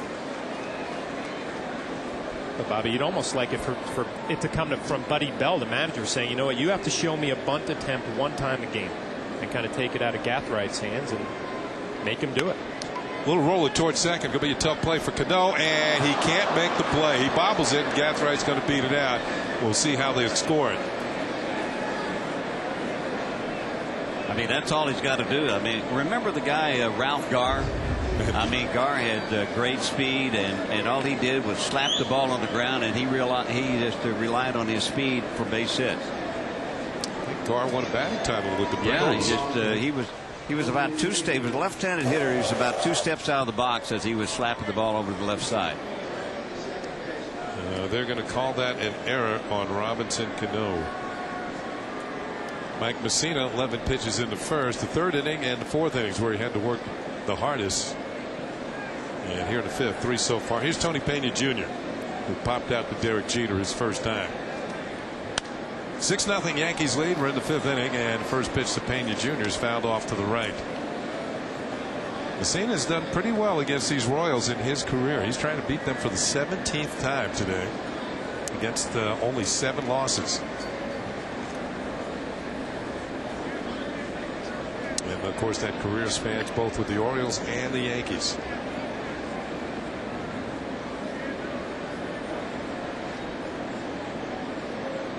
It's low and away, and it's a ball and a strike.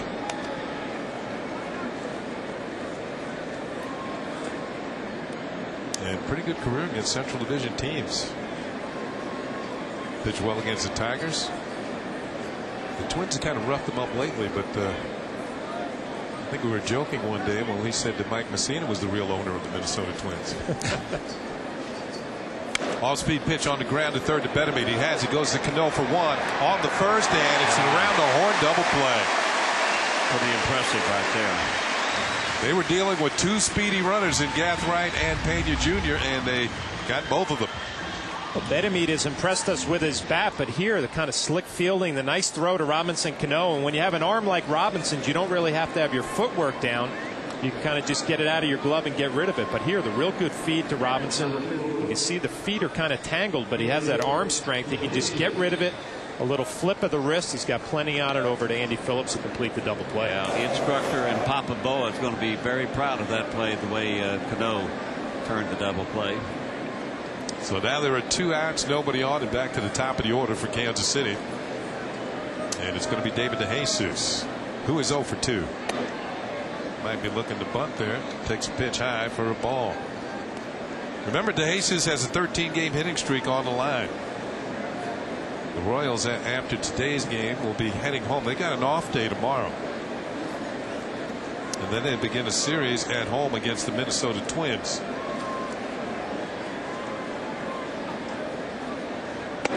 There's a pitch in there for a strike, and it's 1-1. So they go back to playing teams in their own division.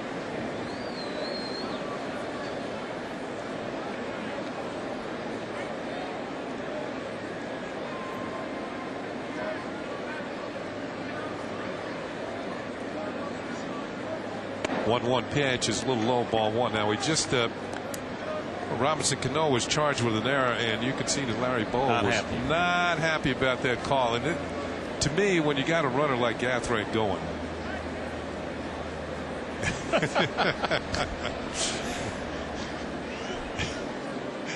There's a pitch in there for a strike, and it's 2-2. That's it. Oh, Bowen. He's protected his his player. Official score here at Yankee Stadium this afternoon is Howie Carpenter. I couldn't see who it was. A few Moose calls going up now.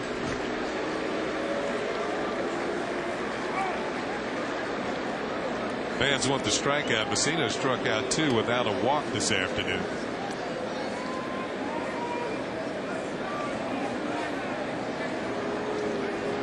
I mean, sometimes people see plays a lot differently, obviously. On the ground at third, Benamed on the backhand.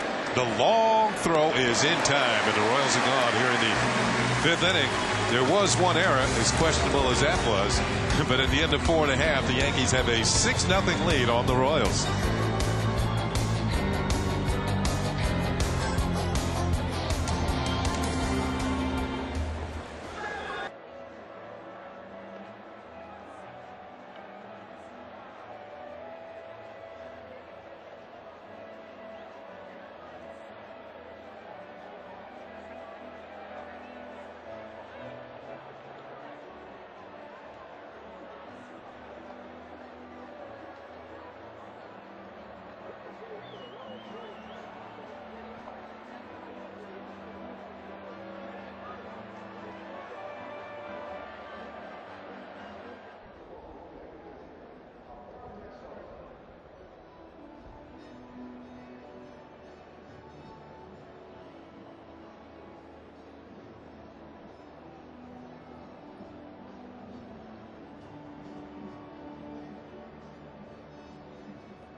Legendary vehicles.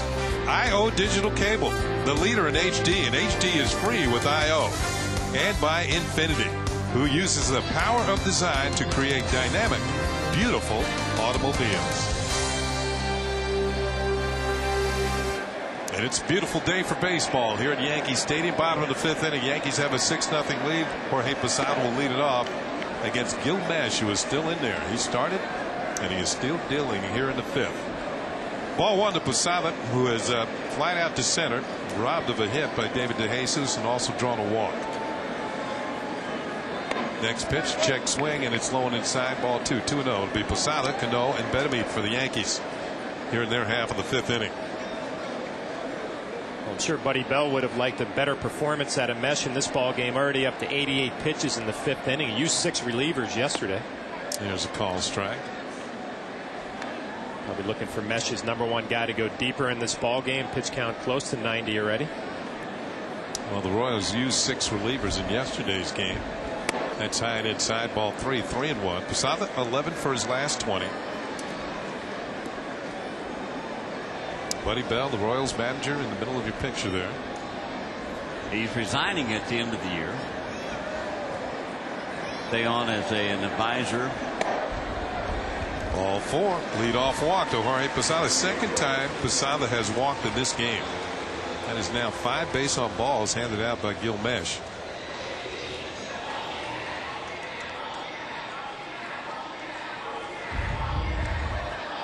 There is the left hand of the captain. Looks like it is swollen. Derek Jeter hit by a pitch last inning.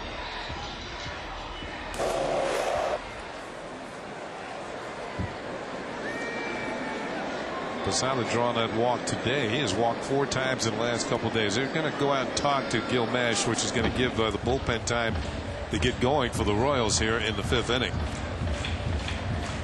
Leadoff walk is a red flag for Buddy Bell and probably pitching coach Bob McClure. And Leo Nunez is up for the 2nd time in this game. There's bullpen coach Fred Kendall out there. Shotgun Kendall used to be a catcher for the San Diego Padres. Was a catching instructor of mine with the Detroit Tigers when Buddy Bell was there. Son Jason Kendall playing for the Cubs right now. I didn't know his nickname was Shotgun. Shotgun Kendall. He told me that, so that tells you everything you need to know about that. Toss over to first to check on Posada. It's almost as if Jorge's drawn the straw from the Kansas City pitching staff. He's going to be the one they're going to be careful with. He's walked 4 times in 2 games. And now here comes Buddy Bell after that throw over the first, and it appears that Nunez will be coming into the ball game. So Gil Mesh will work 4 innings plus 1 batter and will leave the contest trailing 6-0. Posada has his responsibility at first base. Buddy Bell has made the call to the bullpen. Leo Nunez will be coming in. Yankees leading 6-0. We'll be right back.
Presented by GMC. It's the episode you've been waiting for. You followed them for months. You've seen the drama unfold. Now the fans face their first elimination, and it all comes down to Brenda or Eddie. Find out who will be the first to go home on the all-new Yes Ultimate Road Trip. Tonight at 7, only on Yes. Certainly want to tune into that, and tune in right now as Leo Nunez comes out of the bullpen. 23-year-old right-hander. And the Royals got him from the Pirates in exchange for Benito Santiago and cash back in December of 2004. He'll be facing Robinson Cano. And Cano swings and hits a high fly ball into short right field. Drifting back is the second baseman Herman, and he'll make the over-the-shoulder catch for out number 1. So Cano swinging at the first pitch has popped out. What you call a just miss. He was right on that fastball and just a little bit too quick and trying to pull it down the right field line. Got out in front, hit it off the end of the bat. See the head down and follow through, but not quite on the sweet spot. Yeah. He knew it too. When you see that batter put his head down, he knows he just missed it. Here is Wilson Betemik.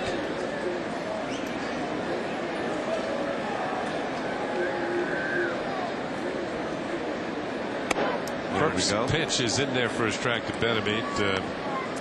We have had a change in scoring on the E4 to Cano in the top half of this inning. You'll want to change that to a base hit. So take away the error, and now the Royals have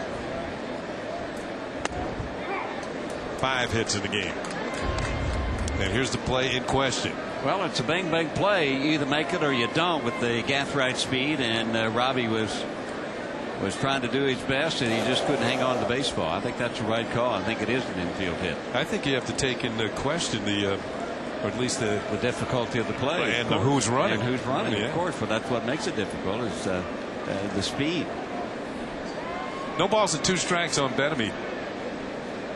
Swings and misses, strike 3. Nunez has come in out of the bullpen, retired the first 2 men he's faced, and their stats are everything in baseball. And one of the things for relievers is first batter efficiency. How often do you get that first man out when you come in out of the bullpen? I know one thing. I'm going to call on Larry Boy when I need a defendant.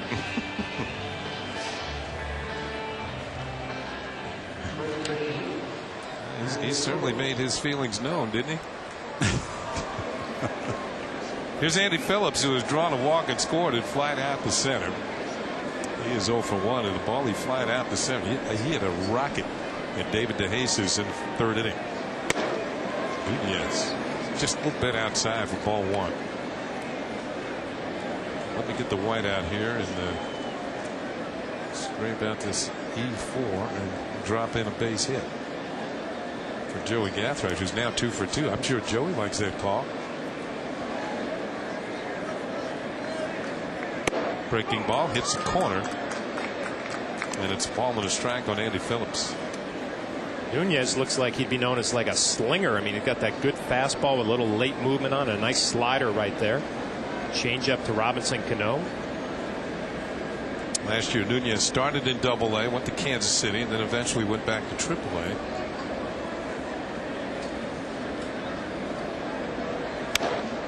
Phillips hits one off the end of the bat, and this one's going to twist foul and make it to the seats. And Nunez, as I mentioned, was out of the Pirates organization, and he was a pitcher who was groomed almost exclusively to work out of the bullpen. Just from his very beginnings in the minor leagues. His first year he had only 1 start, and after that in the minors he only had 3. And at the major league level he's been exclusively out of the bullpen.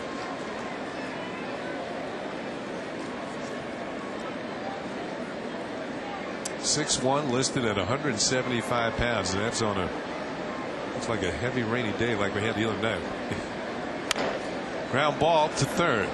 Gordon gloves, throws on the run, and gets Andy Phillips, and the Yankees retired in the 5th inning. A leadoff walk, but the Yankees couldn't get it around on the board. At the end of 5, the Yankees lead it 6-0.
see the game everybody's talking about.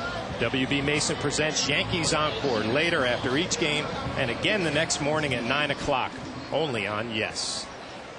All right, here on Yes this afternoon, it's 6-0 Yankees as we go to the 6th inning. It'll be Herman, Tian, and Brown. 2, 3, and 4 in the Royals order to face Mike Mussina, who's looked very sharp thus far. He's allowed just 5 hits, no runs, and no walks. Moose steals, and Herman takes it maybe a little low, a little outside, and it's 1 ball and no strikes.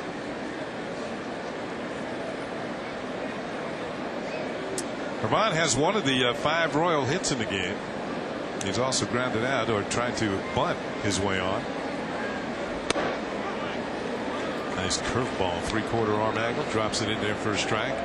I think the pitcher that I remember with the most different arm angles, well, there's a couple of them.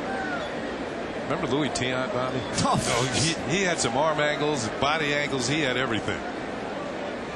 Inside Herman, and it's 2-1. He had some head angles to go along with it too. He threw his head around, he shook his head. I mean, whatever. Louis, he's funny. I think Kurt Gowdy one day said that before the day was over, Louis Tiant would look every fan in the stands in the eye at least one time. Yeah, right.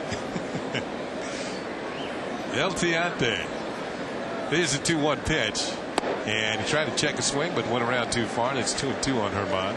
Dick Hauser, Louis was pitching here at Yankee Stadium. Dick Hauser, the manager, went out to take him out of the game, and as Louis was going back to the dugout, he threw his glove up in the stands. He said, "I won't need that anymore." And another pitcher who had different arm angles is Juan Marichal, the Hall of Famer for the Giants. High leg kick. Oh boy. 2-2 pitch. Herman takes inside, straightens up, and count is now run full at 3-2. 2 great pitchers.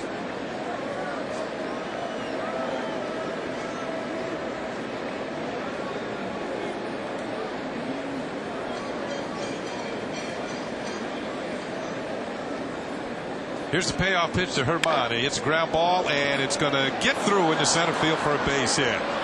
2 Yankees had a shot at that with Mussina and Jeter, but the ball was hit too hard. Herman has his 2nd hit of the afternoon, a leadoff single here in the 6th. Well, you get it past 2 Gold Glovers, I guess you deserve a base hit. It was hit pretty hard. Mussina made a stab at it. He couldn't get it there, and then just out of the reach of Jeter at shortstop. You're a Gold Glover like Mike Mussina, that's a play you probably expect to make. He's able to get it by him for the base hit. That'll bring up Mark Tian. Single into first, flight out to left into third. And that pitch is going away for ball 1. I think the best defensive infield that I've seen back in the 70s for the Orioles. Brooks Robinson at third, Belanger at shortstop, Davey Johnson at second, and Boog Powell at first base.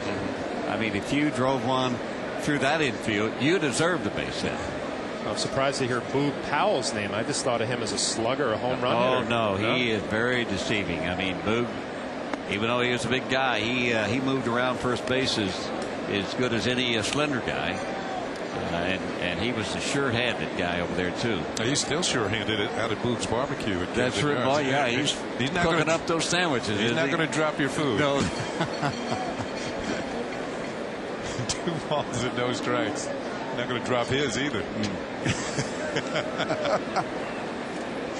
2-0 pitch, and Tian hits it hard. Good stop by Andy Phillips to Jeter for 1. Back on the first. There is a neat 3-6-3 double play. Well turned by Andy Phillips.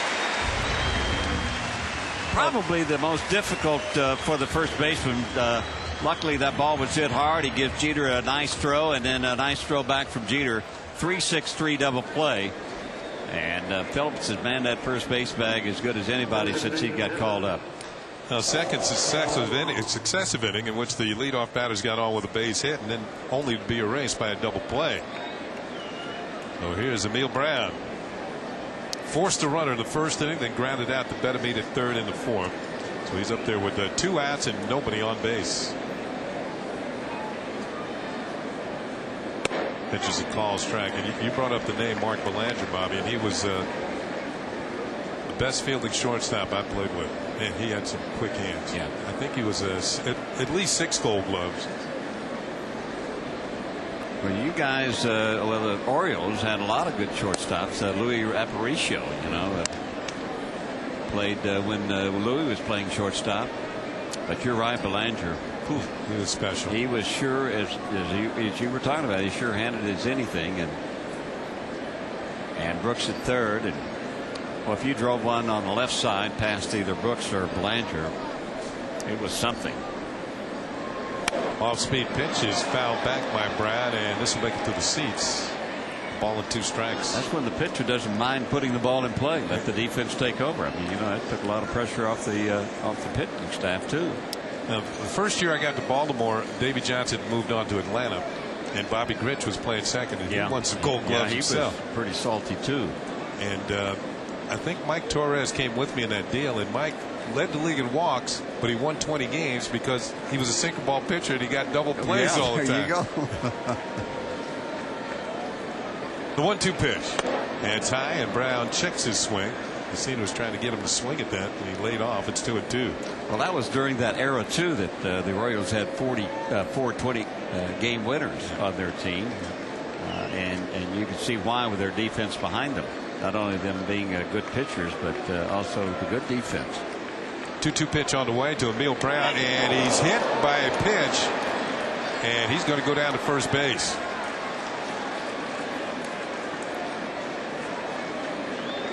So what do you think? Retaliation, guys? I don't think so. I don't think so with 2 strikes. I mean, he'd thrown a bunch of breaking balls. I just think he was trying to run a fastball up and in, but it looks like the same spot that Derek Jeter got on the left hand, maybe the left wrist.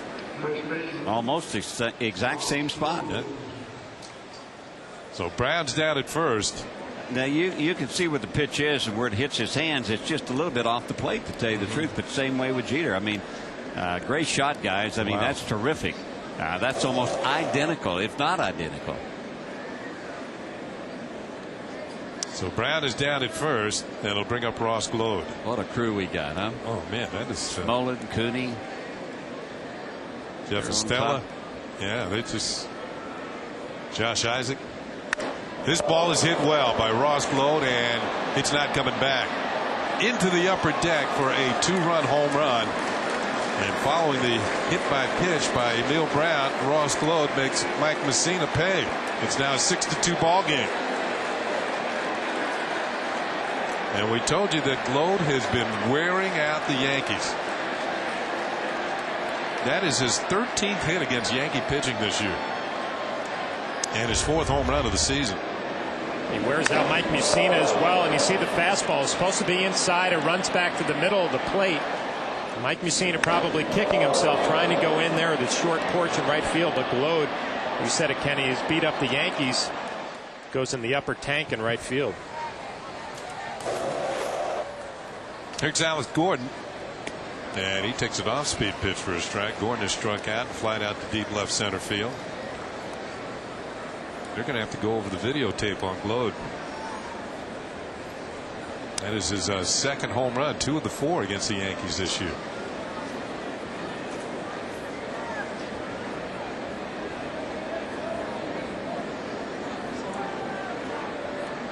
Gordon takes a pitch high, and it's a ball and a strike. Glode homered off the Rocket.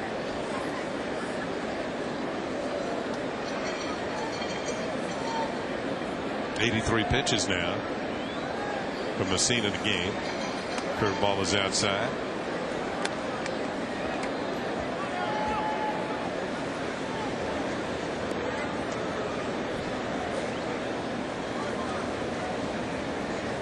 Be disappointing for Mike Messina. He had Emil Brown right where he wanted him. See the 100+ pitches in only 2 of his last 18 starts. Chopper foul. Yeah, Brown right where he wanted him, and he kind of missed with a fastball that hit him, and then maybe a little bit of lack of concentration. Made a mistake with a first pitch fastball to Glode, cost him 2 runs. Yeah, I mentioned Glode had homered off Clemens. That was in Kansas City, and now he touches up Mike Messina here in the Bronx. Messina trying to get the 3rd out here in the 6th inning.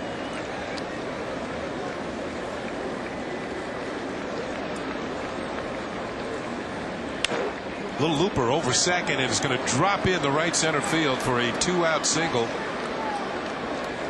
for Alex Gordon. Well, that's his first hit of the game. Third hit of the inning for the Kansas City Royals.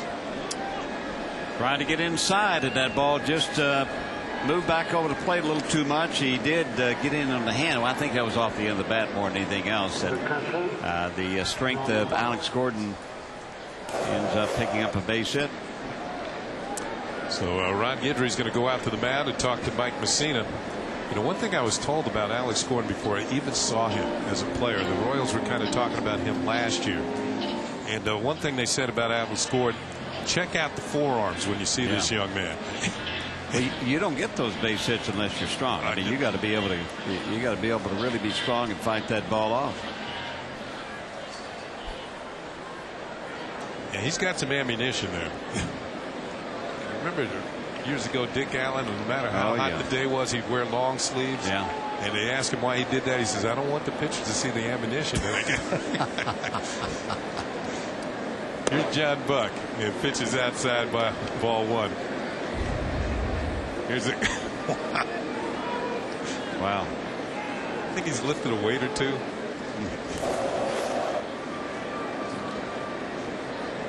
Buck today has flied to right and been called out on strikes. Swing and a miss. I think Gordon's the only guy that can do that forearm smash with Shelley Duncan. Not get hurt and come away even. Right? Come away even. 1-1 on John Buck. Mike Messina still looking for out number 3 here in the 6th. The bullpen has gotten busy. There's Mike Myers. He's on your right. He's the left-hander. The right-handed Bruni is on the left. And pitches inside to John Buck, and it's now 2-1. Messina, when he beat the Royals in Kansas City, went 5 2/3 innings. That's where he stands right now. Be careful on this pitch right here. I mean, Buck has 16 home runs. He leads this Royal ball club with those 16 home runs. You might Messina, you want to keep the ball down and away from him, take away his power, or tie him up and in. There it is over the outside corner, levels the count at 2-2. 90-mile-an-hour fastball from Mike Messina. Once again, the Moose calls rain from the stands here at Yankee Stadium. They want Moose to put away Buck.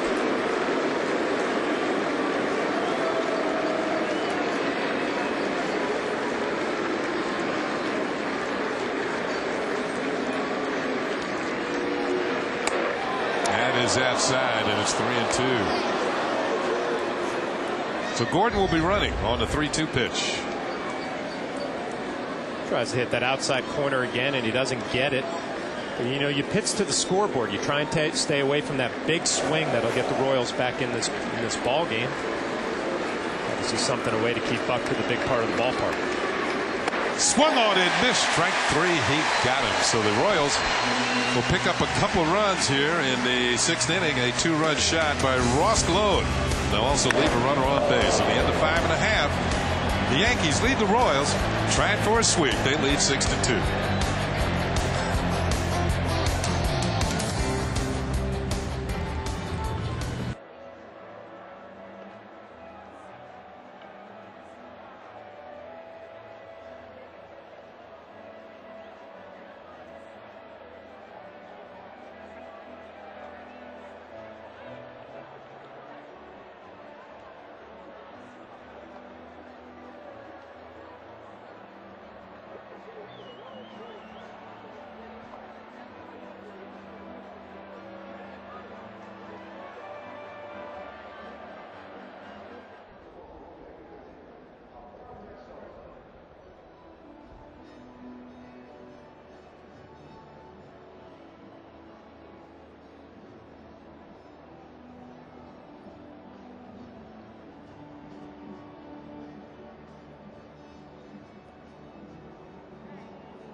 the Yankees half of the 6th inning.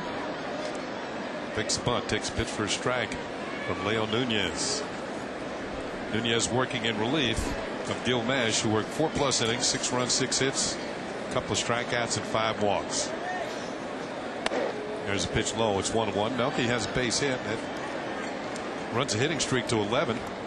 He's also scored 1, driven in 1. He'll be followed by Jeter and Abreu here in the 6th inning. Top of the order for the Yankees. There's a sinker, low, and it's a ball and a strike.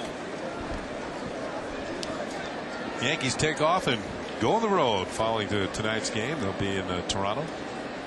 3-game series starting tomorrow afternoon at Rogers Center. That pitch is high, and it's 3 balls and a strike. Andy Pettitte will be on the mound for the Yankees, and Jesse Lisch gets the start for the Toronto Blue Jays. And then that series will continue with night games on Tuesday and Wednesday night. This ball is driven hard but foul on the right field side. Full count now on Melky Cabrera. Kenny, talking about that road trip, it makes you think, the Yankees really have done a nice job in this stretch of the sub 500 ball clubs, gotten themselves right where they need to be. The challenges lie ahead. Cleveland, Detroit were coming into the stadium after that road trip. Melky hits this one deep to right field. Going back is Tien. He looks up, and this one is gone. A home run from Melky Cabrera, and it's now a 7-2 Yankee lead.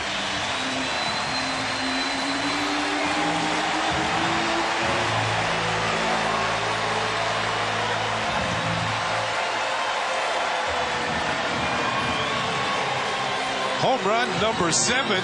You're kidding me. The same guy. No way. Got that home run as well. That's a lucky seat. Earlier in the ball game, Hideki Matsui hit a home run, and that young man caught that one. Wow. This is unbelievable. Yeah, they're going to make another call, too. Here is Derek Jeter. Singled, walked, and been hit by a pitch. 1 for 1. First pitch is outside, ball 1. All right, what are the odds of that?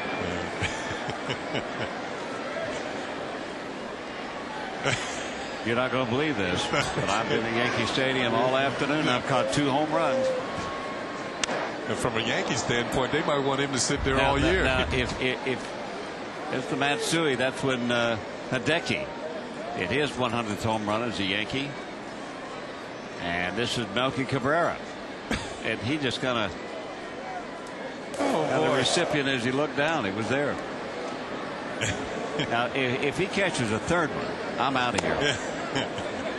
I'm going out and touch that guy is what I'm going to do. 2 balls. He's going straight to Vegas after the ball game. 2 balls and a strike on Jeter. You better mark it. You may get mixed up on who's. That's ball 3 to Jeter. Is that what's high and wide? I know they had Alex Rodriguez's balls all marked. I'm not sure about these. Well, the Yankees are closing in on a team record. That's ball 4. Derek draws a walk. The Yankees have hit 20 home runs in their last 6 ball games now. The team record is actually 21. And that was back in 2002. So they've got to go deep at least one more time today to tie that record. Bobby Abreu homered yesterday. Is 2 for 3 today with a couple of runs batted in.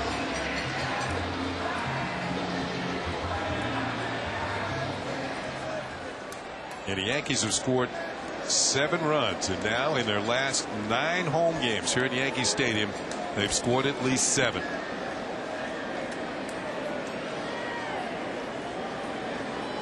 You go back to 1938, they had 7 or more runs in 11 straight home games. That's the team record. We're shouting out all these Yankee records, offensive records of late.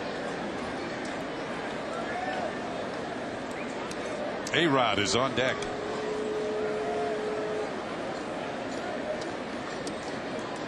Jeter's on first, nobody out. The Yankees have a run in on a solo home run by Melky Cabrera leading off the inning. That pitch is low, and it's a ball and a strike on Bobby Abreu. It's almost hard to say who is the hottest of the hot. Bobby, if you had to pick a guy, who would you say is the hottest on the team right now? Say, see, it's not easy, is it? I'd say Abreu or Cano. Yeah, that's two guys. I want him one. Okay. Let me wait and see how Abreu does at bat. Okay. Okay. 1 ball, 2 strikes on Abreu.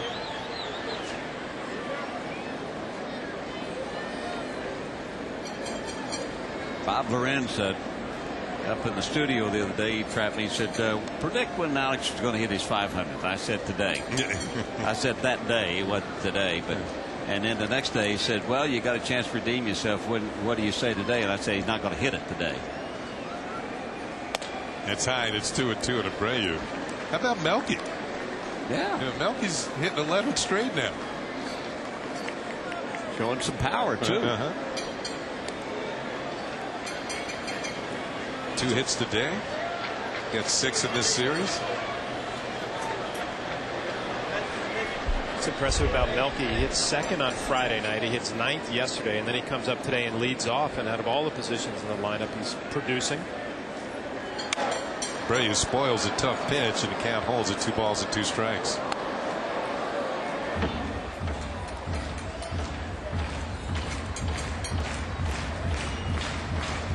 Well, I know that the Yankee fans out there who like to watch the offense roll, they've been around for the last, this homestand. They have been impressed. Don't want to leave your seat and go get something to drink because you might miss something.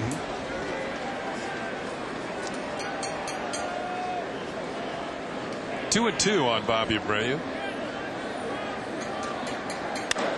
Hits this one well, but it's going to twist foul and go into the seats down the left field line. You know, you were talking about missing something yesterday in the first inning when Alex hit his 500th home run. His wife wasn't here. She hadn't gotten to the stadium yet, so she didn't get a chance to see it. You know, Cynthia. I think she just came in time to see him touch home plate. Oh, did she? Yeah. But she didn't see the home run. No, she just knew that he hit it. Well, I'm sure she had a good chance to see it on the, the encore, Yankee encore. I'm sure. Jeter's on the move. The pitch to Abreu is outside for a ball. The throw to second is not in time. It's going to be a stolen base for Derek Jeter, his 12th of the season. Well, Derek, a smart base runner, a smart base stealer. He picks a changeup to run on. And obviously he beats him plenty of time. John Buck has a good arm, kind of takes a little bit longer to get rid of it than most catchers. Still a strong throw, but Derek Jeter just picks his spots.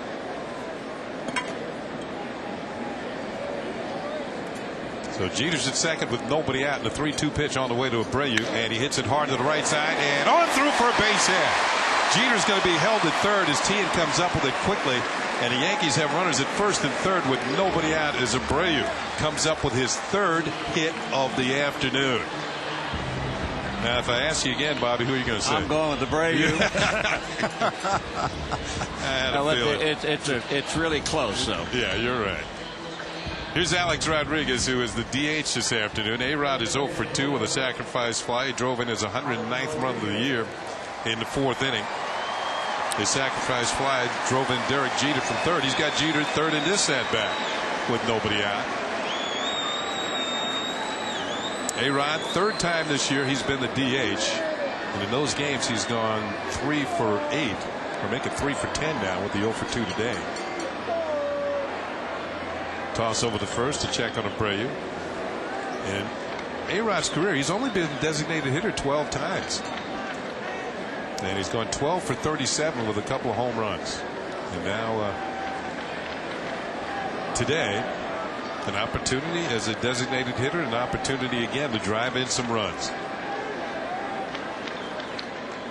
Pitch is on the way, and that is in there for a call strike. Kenny, I think you mentioned it the other day. He had 6 bats by his locker, and I was kind of wondering why he had so many out. But now we know. I mean, he signed bats for all of his teammates and coaches with the date yesterday on there with the 500th home run. I mean, it's It's nice when your teammates think about you like that and give you a memento. I remember Roger Clemens got his 300th win here, and he left a baseball from that game in everybody's locker. Nice stop by John Bug. The count will even up with a ball and a strike.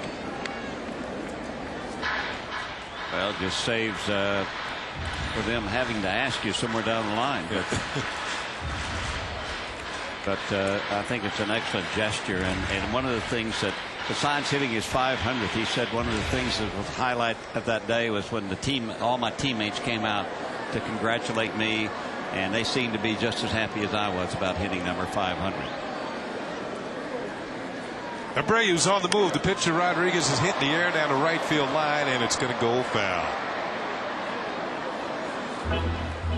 So the Yankees are. They keep putting the pressure. I mean, they keep putting pressure on you. Just can't. That's what we were talking about. All the teammates coming out of the dugout to greet Alex and congratulating him on his 500. That's a special feeling, you know. Normally they wait in the dugout and give you the greeting, but all the teammates came out on the field to say how happy they were about that.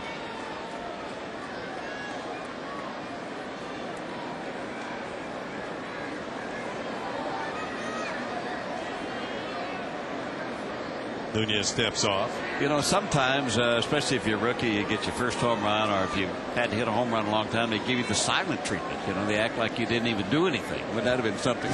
They done that yesterday, giving him the silent treatment. I don't think that would have gone over very good, though. No, a lot of people would have read a lot of things into that. No kidding. Here's the 1-2 pitch, and A-Rod fouls it at the plate. The count remains a ball and 2 strikes. Yankees leading 7-2, trying for a sweep. And here is the Yankees 500 home run club, 500th career home run as a Yankee. Babe Ruth, August 11th, 1929 at Cleveland. And the pitcher was Willis Hudlin. May 14th, 1967, right here at the big ballpark off of Stu Miller of the Orioles. Mickey Mantle hit one into the lower deck in right field for number 500. And of course, yesterday, I faced Stu Miller. He couldn't break a pane of glass. In fact, he couldn't wait to get up there, but boy, he sure would make you look silly. A lot of change of speed. Oh, change of speeds. And I remember the first time that I saw Stu pitch, I think he was pitching against Mickey at that time in Baltimore. And I thought, I can't wait to get up there. Abreu's going again, and another pitch fouled off to the right and into the seat. So Abreu will come back to first. Here's a look back at that day as Mickey Mantle at the plate. 1967, May 14th. If I remember correctly, it was kind of a cloudy day as Mickey hit one into the seats in the lower deck, and number 500. He would hit 36 more in his Hall of Fame career. I think Stu Miller also was the guy that was blown off the mound, I think, in an all-star game out in San Francisco. Wasn't he? Candlestick Park? Candlestick Park. You're right, for a balk. The wind got him. I can attest to that. That was I hated that place. Thank you. Yeah. It was a place built for football, and that's what they're playing in it now. But the count is 1-2 on A-Rod. Well, he's had a lengthy at bat here. Swings and misses. Strike 3. The length is done, and so is he. He's 0 for 3 now. As there is one out. Runners first and third, and Hideki Matsui will come to the plate. We're going to take a look at the pitch by pitch from Nunez. Good fastball down in the zone. Alex Rodriguez for strike 1. A slider down, an outstanding block by Buck. Fastball up and away. Alex fouls it off, and that looks like a changeup, which you've seen is a good pitch from Nunez. Another changeup he fouls off, and then he comes with that good tight slider on the outside corner for the strikeout.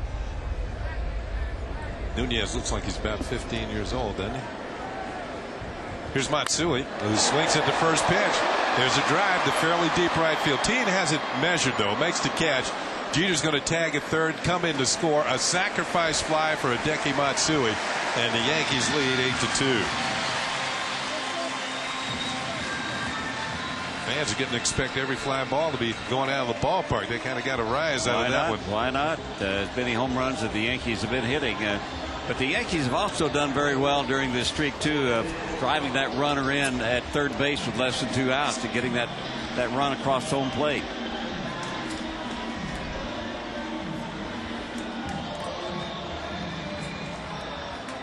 Wonder if our buddy in the right field seats got excited when that ball was coming out there again. It looked like he had a chance for that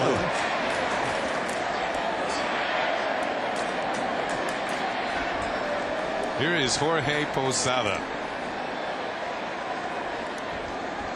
There goes Abreu. He's on the run. The ball is hit in the air to short left center field. Gathright has speed, though. He's coming on, makes the catch, and the Yankees are retired here in their half of the 6th inning. But they pick up 2 more runs.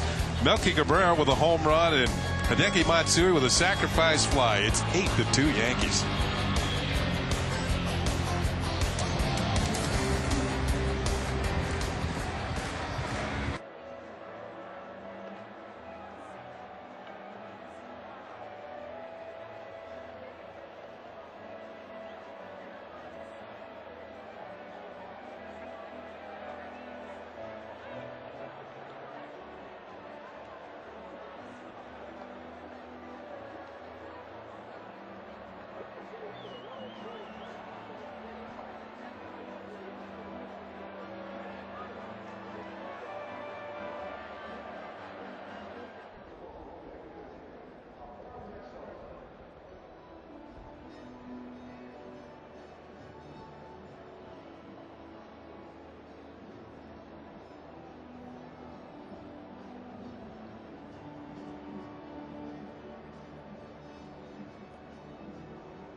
Experience an emotional moment in baseball history as Yankees Classics presents Farewell to the Captain.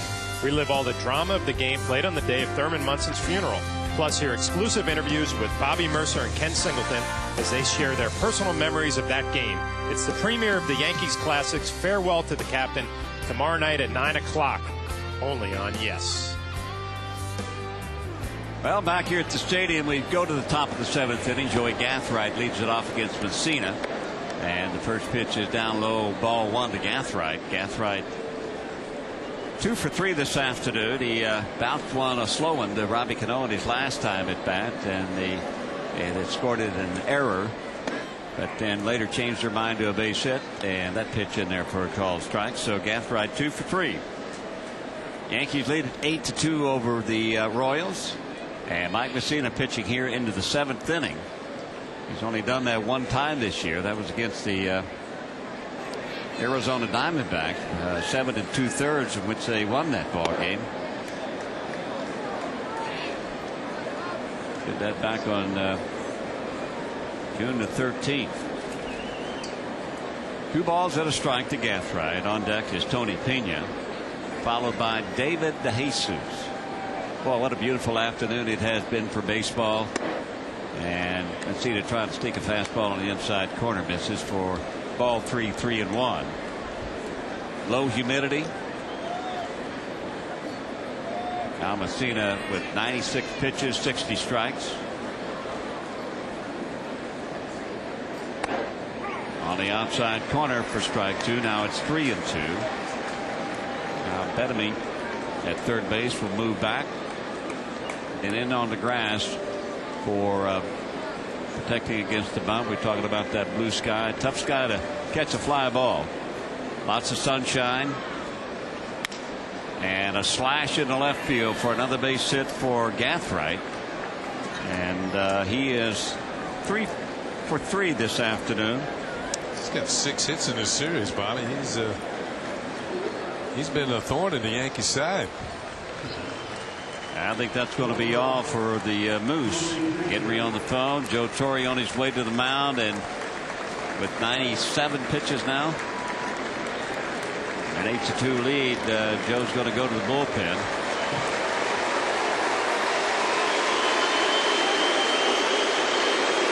A lot of Moose calls. They've got a change here at the stadium. We'll be back right after this.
Major League Baseball.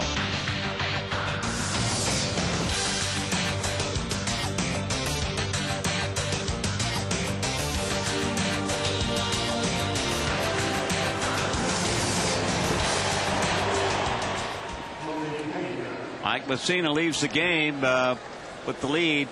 8-2, 6 innings pitched, 9 hits, 2 runs.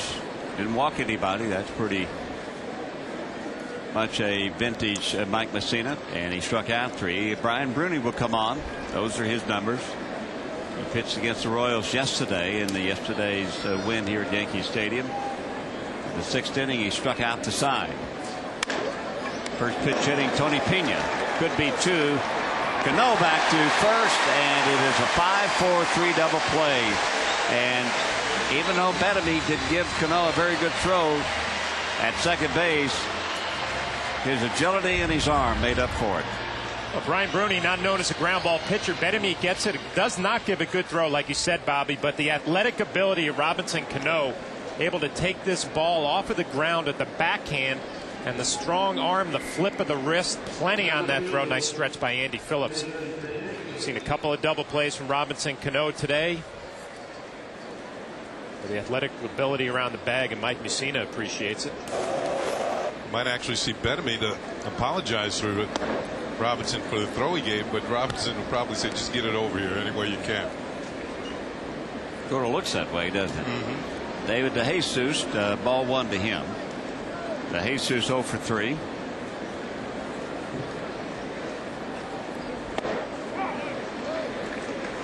One and one. You know, guys, you start talking about the streaks in baseball, you know, hitting streaks, and now Robinson Cano's on fire, and Bobby Abreu's on fire, and the Yankees are hoping maybe Mike Messina has found something in line to win his 3rd game in a row here, beginning of August. I think he hasn't found his stride yet this year. You wonder maybe the last 2 months if he might find his groove and run off 8 or 10. Talked about Mike Messina's control. Today was his 7th no-walk game this season, so 7 games with no walks. Up high for a ball. Now Bruni 1 pitch away from walking DeJesus with 2 outs. DeJesus with a 13-game hitting streak on the line.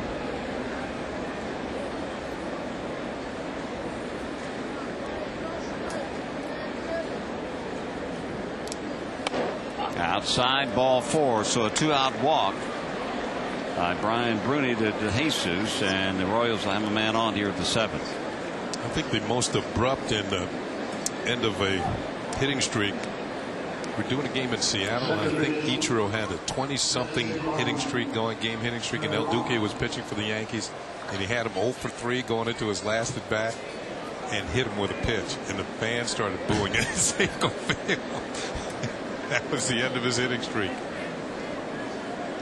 Herman now will step in. He singled at his last 2 at bats, so he's 2 for 3.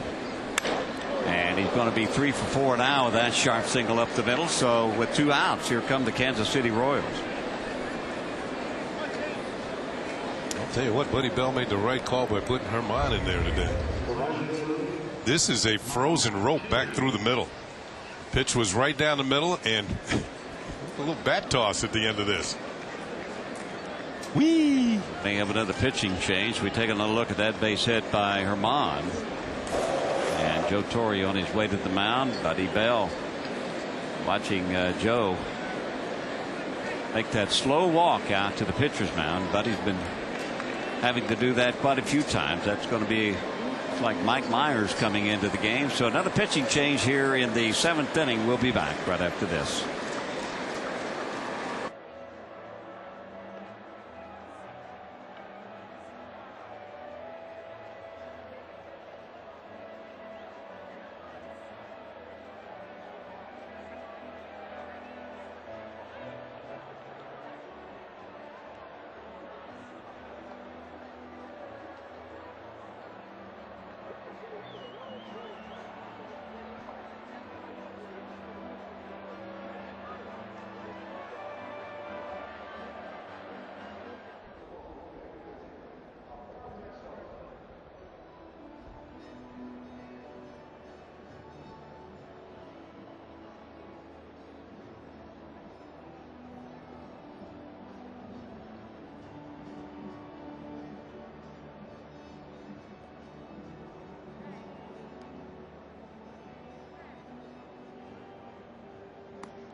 To MLB.tv, and you can still watch every Yankees game when you're out of their broadcast territory right on your computer screen. Visit www.yankees.com for more details, because with MLB.tv, baseball is always on.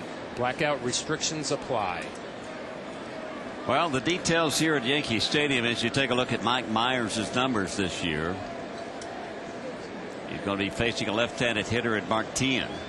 2 men on, 2 men out for the Kansas City Royals with an 8-2 game. And the curveball outside for ball 1. Brian Bruni started this inning and gave up a base hit to Joey Gathright. Then Tony Pena hit into a double play, so a quick 2 outs, and then a 2-out walk and then a base hit. And Joe Torre summons Mike Myers to try to get out this left-handed hitter. Had a discussion with Mike Myers before the game today about his delivery and his approach to hitters. And I brought up the name Dan Quisenberry, who's a great reliever, late Dan Quisenberry for these Royals back in the Royal heyday in the late 70s and the 80s. And Quisenberry was a submariner. And I always felt when I faced him that he would rely on his delivery to get that first strike on there. It's the unusual way he threw the ball. He'd really try and throw that first one for a strike. And he'd usually throw it towards the middle of the plate. And I always felt that was the best one to hit against him, because when he got ahead on the count, then he started going for the corners, and that made him even more difficult to hit the way he threw the ball. So my approach was crowd the plate, because he didn't throw all that hard, and try and get something I could really pull.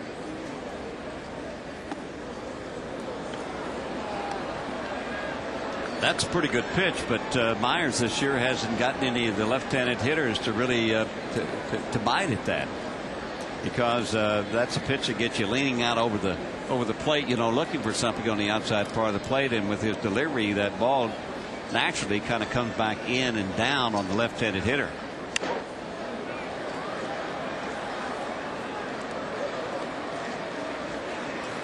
When you face Tekulve, you know his. We take a look at Jeff Carson's warming up now, and Tekulve's fastball underneath is always going to go down and away from the left-hander, and the thing that you really had to protect on was that little slider that he threw in on your hands as you were leaning over the plate.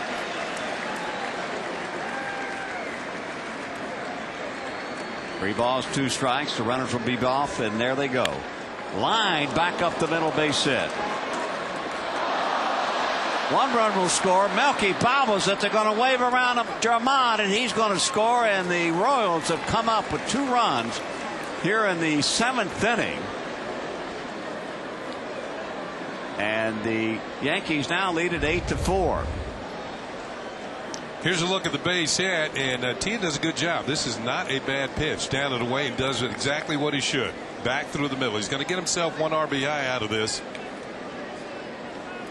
as De Jesus is going to score, and Germán will follow when Melky Cabrera overruns the ball at center field off the edge of his glove, and that's going to allow the second run to score. So there's going to be 1 run batted in for Tien, and an error on Melky Cabrera that allows Germán to score the 4th run.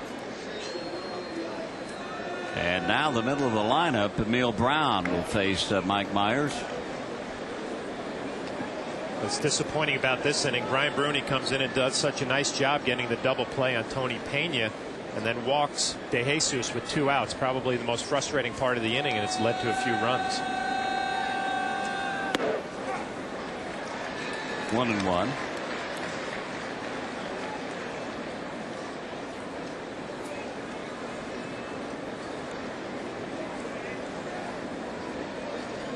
All this has happened with 2 outs and nobody on.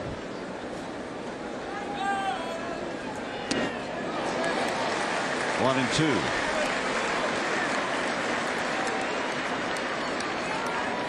Well, you've scored a lot of runs, and you were leading 8-2, and all of a sudden you're in the 7th inning, latter innings. Kansas City's probably thinking that they're not going to be able to win this game, and you've given them new life, and you've got that bench moving around.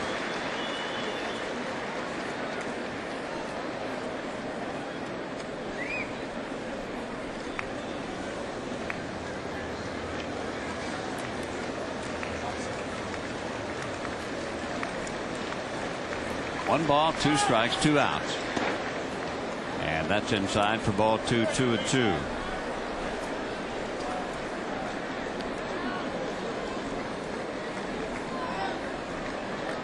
On deck is Ross Glode, who has been a real pain in the side to the Yankees. That's the reason why Mike Myers is still in there. The next 2 hitters are left-handed.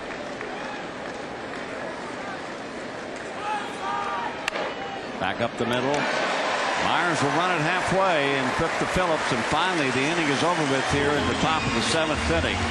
But the Royals come up with 2 runs, and the Yankees now lead at 8-4, and we're going to stay here at the stadium for the playing of God Bless America here in the half inning. So we're going to turn it over to Bob Shepard.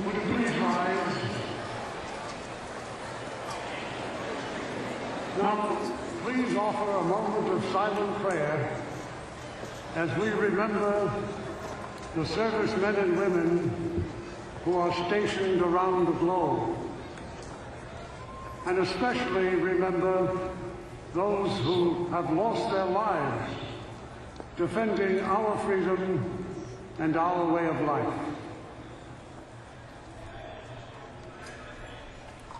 And now, please join Kate Smith as she sings God Bless America.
Thank you, Bob. Back here at the stadium, Robbie Cano leading it off for the Yankees here at the bottom of the 7th inning. He swings at the first pitch, lines it down the right field line, foul.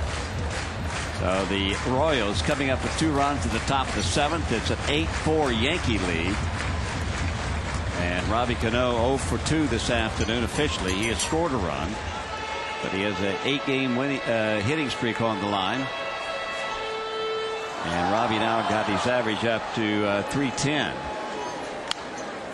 That'll be out of play off to the left side over the Royal dugout. Leo Nunez, who begins this inning, came into the game in the 5th inning for Gil Mesh. With nobody out, a runner on at first base for the Yankees. So Nunez trying to keep it as close as he can. The Royals got 2 runs back in the last inning, so new life for the Royals. Well hit into center field, but right to DeJesus for the first out.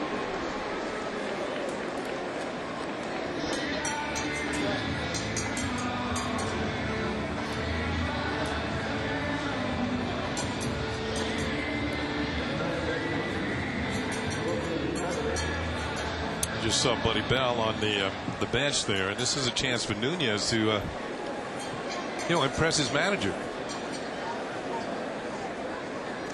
Wilson Betemit swings and misses. Betemit 1 for 3 this afternoon. He also scored a run when the Yankees scored 4 in the 2nd inning.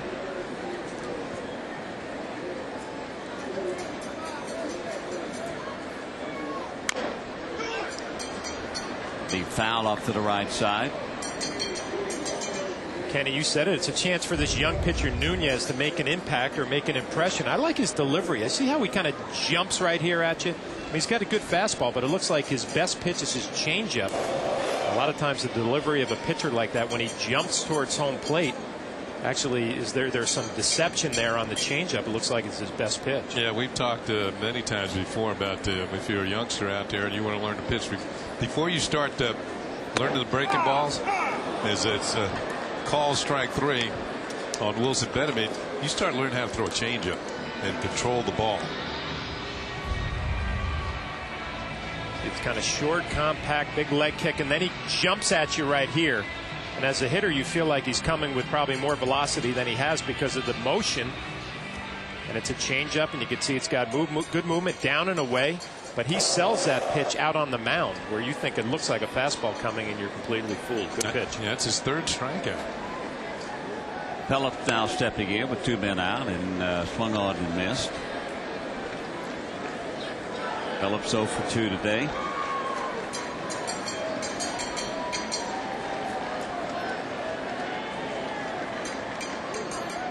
Would that be something that you would want to teach a 12-year-old instead of a breaking ball? It's a changeup, right? Fastball. Right. You can get a lot of kids out in Little League with fastball changeup. Yeah, everybody wants to throw the breaking ball, but 2 things: it's a better pitch, probably to learn for a young person, and it's easier on your elbow, right?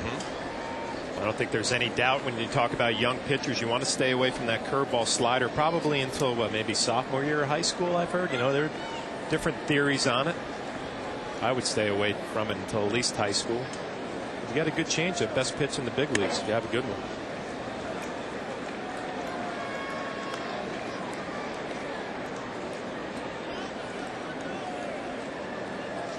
The Yankees called up a kid, Edward Ramirez, who has one of the best changeups we've seen of anybody, and that's what he usually gets all of his hitters out with. High fly ball fairly deep into center field, and DeJesus is going to catch up with it right on the warning track in center field. So Nunez puts the Yankees down 1-2-3 here in the 7th inning. 7th inning, 8-4 Kansas, 8-4 New York.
And it'll be Ross Gload who will face Mike Myers. He'll be followed by Alex Gordon, then John Buck.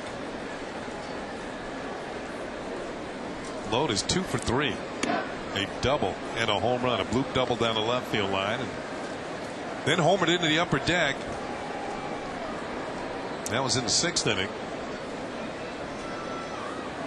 A 2-run shot. And he spoils this one, fouls it off to the left, and it's a ball and a strike. Gload looking to home run, his second against the Yankees this year. It was a fastball. Mike Mussina tried to go inside. He just left the middle of the plate, and Gload knew what to do with it. He's enjoying his time back in New York from Long Island. A good series. Sloan inside. He was born in Brooklyn. Actually played for the Bayside Yankees. I guess it's his summer team out on Long Island. That's pretty well known. A lot of good players have gone through that system here in New York. 2-1 pitch. And line drive to Jeter. Almost called that a hit. Gload put it in play. But Jeter comes up with it. And there's one out here in the 8th. Seems like he's on everything, and left on left. You can see the approach is just middle of the field. Hits this ball fairly well. Derek Jeter just going to his left. An easy play for him. Well, there's one out. That'll bring up Alex Gordon. By the way, we mentioned the possibility of another sellout crowd today. That has become a reality here at Yankee Stadium. Here's a pitch to Gordon, and that pitch is in there for a call strike. 54,525. The 28th sellout of the season thus far for the Yankees. A lot of energy in this ballpark, day in and day out, or night in and night out. Here's the 0-1 pitch, and Gordon hits a high fly ball to left field for Matsui. He has a beat on it and makes the catch, and there are 2 outs.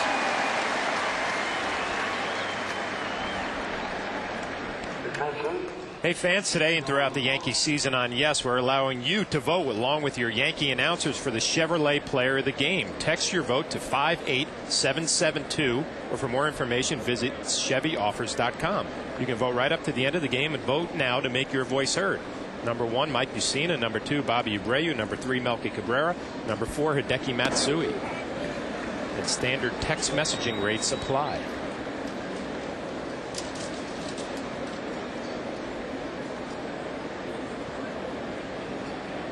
Here's John Buck, who is flagged to right, struck out twice, 0 for 3. Mike Myers trying to retire the Royals 1-2-3 here in the 8th. They've only gone out in order one other inning. That was the second. Swing and a miss, and it's 1-2.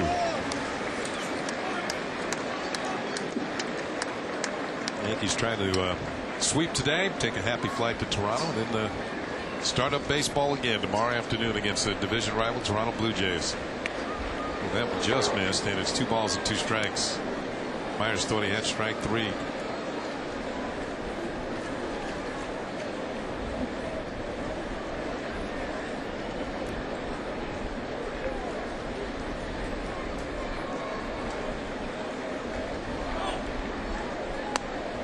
Trying to pick off the outside corner, missed again, and the count goes to 3 balls and 2 strikes.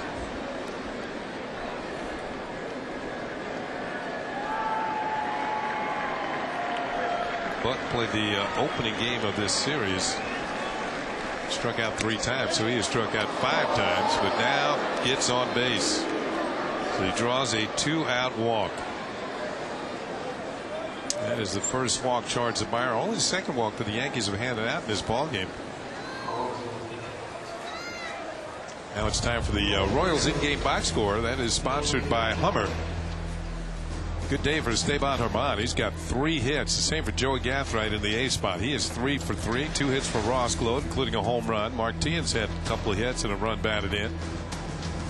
They have done most of the damage for the Royals, but they are on the short end, although they've out-hit the Yankees 11-8. The Yankees lead 8-4. Ron Guidry out to talk to Mike Myers. The Yankee bullpen is busy again with 2 outs in the 8th.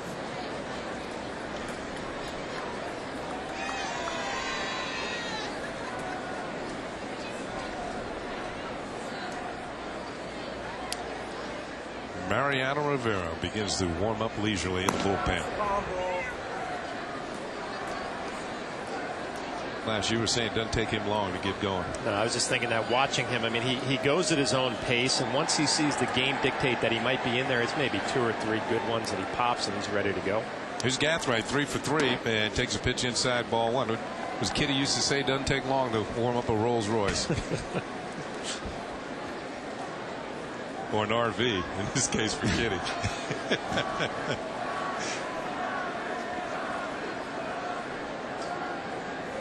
There goes the runner as Buck will move down to second on the defensive indifference.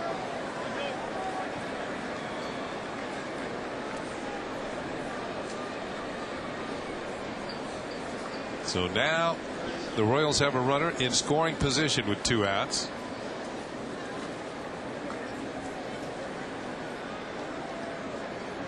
Gathright take that's a call strike. That one got the corner, and it's 2-1.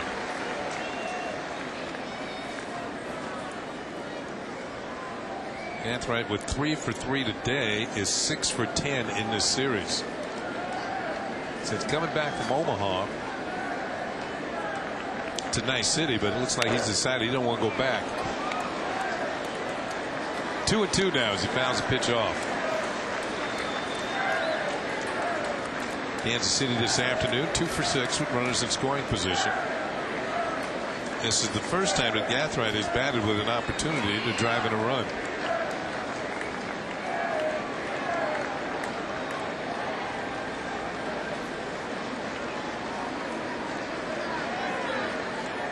Breaking ball lined into left field for a base hit. Cabrera's up with it in left center. Buck is being waved home. He will score, and Joey Gathright is 4 for 4. And it's now an 8-5 ball game. It's been a couple of 2-out walks that have hurt the Yankees. Brian Bruni last inning, this inning Mike Myers walks Buck the catcher, and Gathright just does another nice job of hitting, just going the other way. Stays inside this ball, flips it the other way. He's going to get himself a 2-out RBI. Yankees lead 8-5. It's going to bring Joe Torre out to the mound.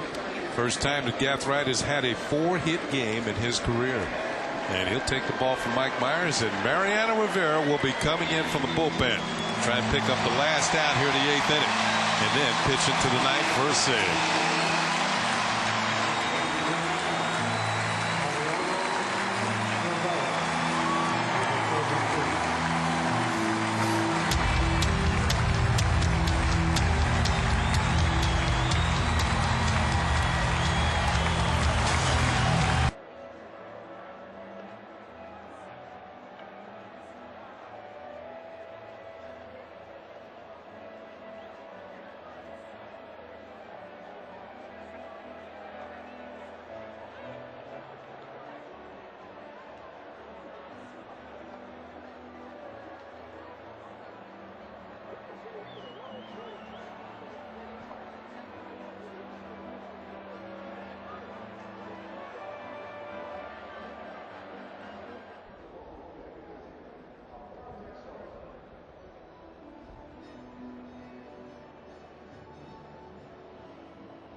Talking about WB Mason presents Yankees Encore later after each game, and again the next morning at 9. That's only on Yes. So Mo is in the game, and he comes in with 2 outs and runner at first, and the Yankees up by 3 as the Royals have scored 2 times in the 6th, 2 times in the 7th, and then they have scored once here in the 8th for their 5 runs. It's Mariano on the season. His ERA under 3. 46 strikeouts and 45 in the third innings. He's going to face a pinch hitter. Jason Smith will hit for Tony Pena Jr.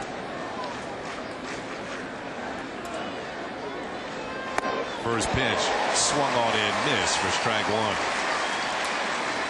Smith has been the busiest of the Royals pinch hitters this year. He's had 12 at bats. Make him the second busiest. Herman's had 14, but Smith's only had one hit in those 12 pinch hit at bats. It's a high fly ball to center field. Melky Cabrera will make the catch, and the Royals are done here in the 8th inning. They do pick up a run to close within 3 as we head to the bottom of the 8th inning. The Yankees have the lead here, going for a sweep. They lead 8-5.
Yankees up, bottom of the 8th. They are also up on the scoreboard by a score of 8-5. Melky Cabrera's had a couple hits this afternoon, scored 2 runs, hit a home run.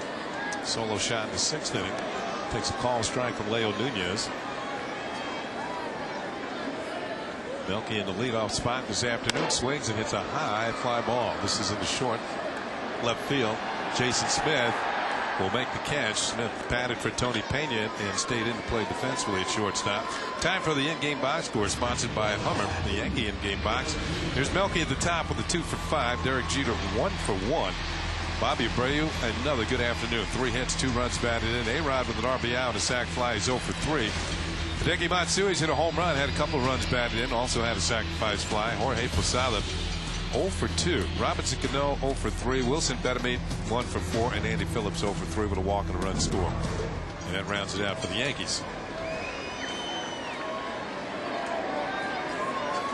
Here's Jeter.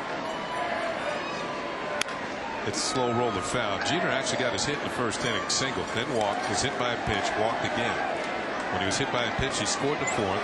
When he walked in the 7th, make that the 6th inning, he also scored. Had a stolen base.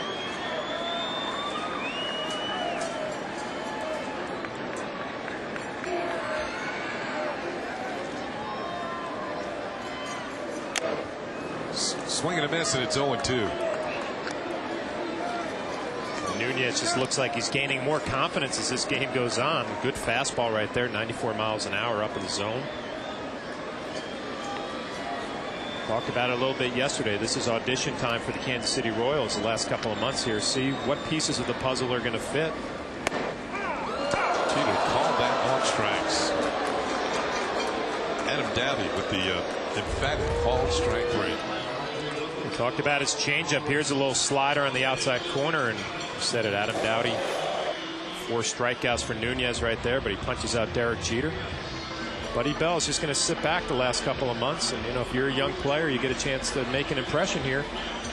Yeah, he won't be the manager next year, but he can make some recommendations about player and personnel, and it should be interesting to see what his input will be after he leaves the managerial role with these Kansas City Royals. Here's Bobby Abreu. Very good day. Inside for a ball. Well, Nunez's job was when he came in. I mean, the Yankees were leading, I think, 8-2 at that time, and Nunez just try to hold the Yankees where they're at and let the KC Royals try to catch up if they can. 3 hits for Abreu. I used to have the formula. 1 hit in the game was okay. If you got 2, it was good. If you got 3 hits, that was very good, and 4 was outstanding. So Bobby Abreu's had a very good day. Nice little formula, don't you think, Flash? My formula was a lot different, Kenny. Yeah. If you got a walk in a game, that was outstanding. Kind of set your standards high. That pitch is high. It's 3 balls and no strikes. The reason I picked him as being one of the hottest hitters on this Yankee ball club. You were right on the nose, yeah. too. I'll tell you. You waited for that 3rd hit, then you picked him. 3-0 pitch, and he takes a strike here, and it's 3-1. You want to go for 4, Bobby? Nah, you know, when you're doing good, you just kind of, sit back and enjoy it. Yeah, okay.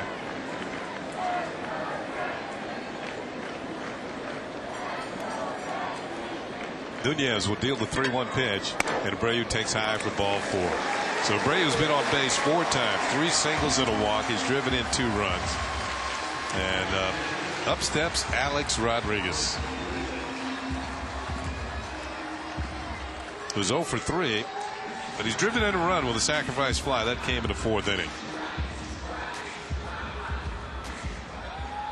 Now, A-Rod has done one thing this year that only 2 other players have done.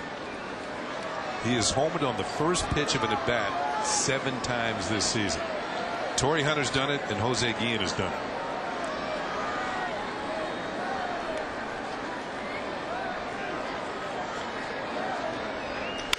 Ground ball to short. Smith has it, goes for the force at second on Abreu, and the Yankees are retired to the 8th. Last chance for the Kansas City Royals. They trail by 3. They have to face Mariano Rivera in the 9th.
Yankee fans want more than just the typical post-game coverage. Well, stay tuned after the last half of the Nissan post-game with Bob Lorenz to get in-depth highlights and analysis of this finale with the Royals.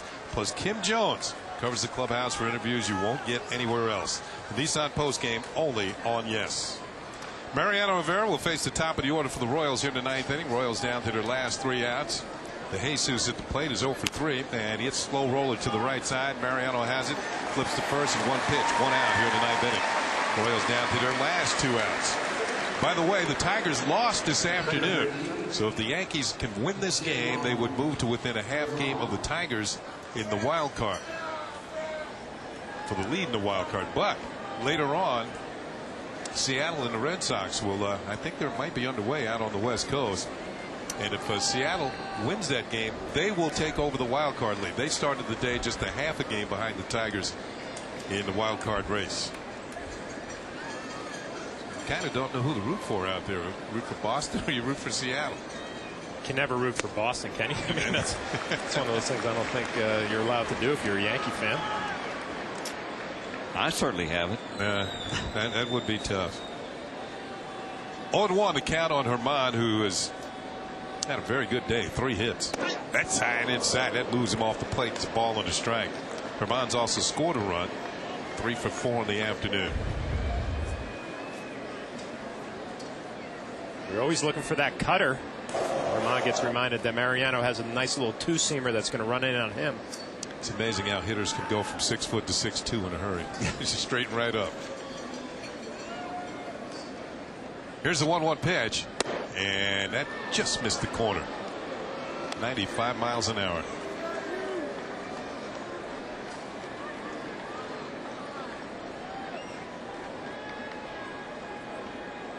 Mariano with a chance for a save. Fouled off by Herman. Levels the count at 2 balls and 2 strikes. Yankees with a win today would sweep this series against Kansas City and go 5 out of 6 on this homestand after winning 2 out of 3 against the Chicago White Sox to start the homestand. Swung on and missed. Strike 3. Herman is out number 2. Royals down to their last out. Well, the cutter on the outside part of the plate, and Herman just couldn't catch up with it. Didn't look like he may even be able to reach it. So Herman makes the second out with the strikeout. And that'll leave it up to Martin. The Royals right fielder has a hit. I'll make that 2 hits today. And 4 at bats. He also has driven in a run. Call, strike 1. Mariano didn't hit the target that time, but he got a strike. You know, Kenny, you talk about the 5 out of 6 on this homestand, and the Yankees have done everything that they were supposed to do. You know, take care of the Royals, now get on the road and get off to a good start tomorrow in Toronto. Look forward to that Cleveland series as well. Swung on and missed, and the count is 0-2. Royals down to their last strike. Yankee fans are on their feet, anticipating a Yankee sweep.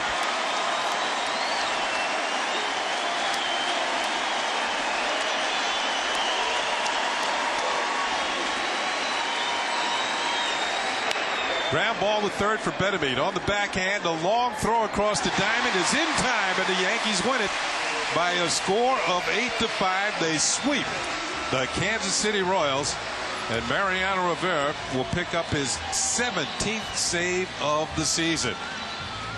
Well, the Yankees got out early, but the Royals tried to come back in this one. But all the smiles are on the fans and the players in the pinstripes. Melky Cabrera had himself a home run this afternoon, his 7th of the season, and he celebrates with his compatriot Robinson Cano. Joe Torre and the Yankees will hit the road. They've got a flight shortly after the ball game headed for Toronto. They start a 3-game series with the Blue Jays tomorrow afternoon at Rogers Center. Wilson Betemit had a hit in 4 at-bats and scored a run as he played third base for the first time for the Yankees. And that's Bobby Abreu, the right fielder, who had 3 hits and a walk, reached base 4 times. So the Yankees win it by a score of 8-5 as they were out-hit by the Royals, but in the all-important run column, the Yankees win it. They get a lot of applause from the fans here at Yankee Stadium behind the first base dugout as the Yankees approach the dugout before going into the clubhouse. Right now, we're going to go back down near the dugout, and Kim Jones is standing by. Kim. Thank you, Kenny. Bobby, 5 of 6 on this homestand. It seems like you guys are doing what you have to do to get back in the race. Yeah, we're doing pretty good right now. We scored a lot of runs with we just do a little things, you know, to make him, you know, to win the game, and that's what we have to do. Just win some series and just move on. You might be the hottest hitter of the group, but this lineup has all been so productive. How does it happen that everyone starts swinging the bats well at once? So for some reason, we just put everything together. I mean, the whole lineup right now is doing such a good job right now. We be on base, we stole bases, we move the runners.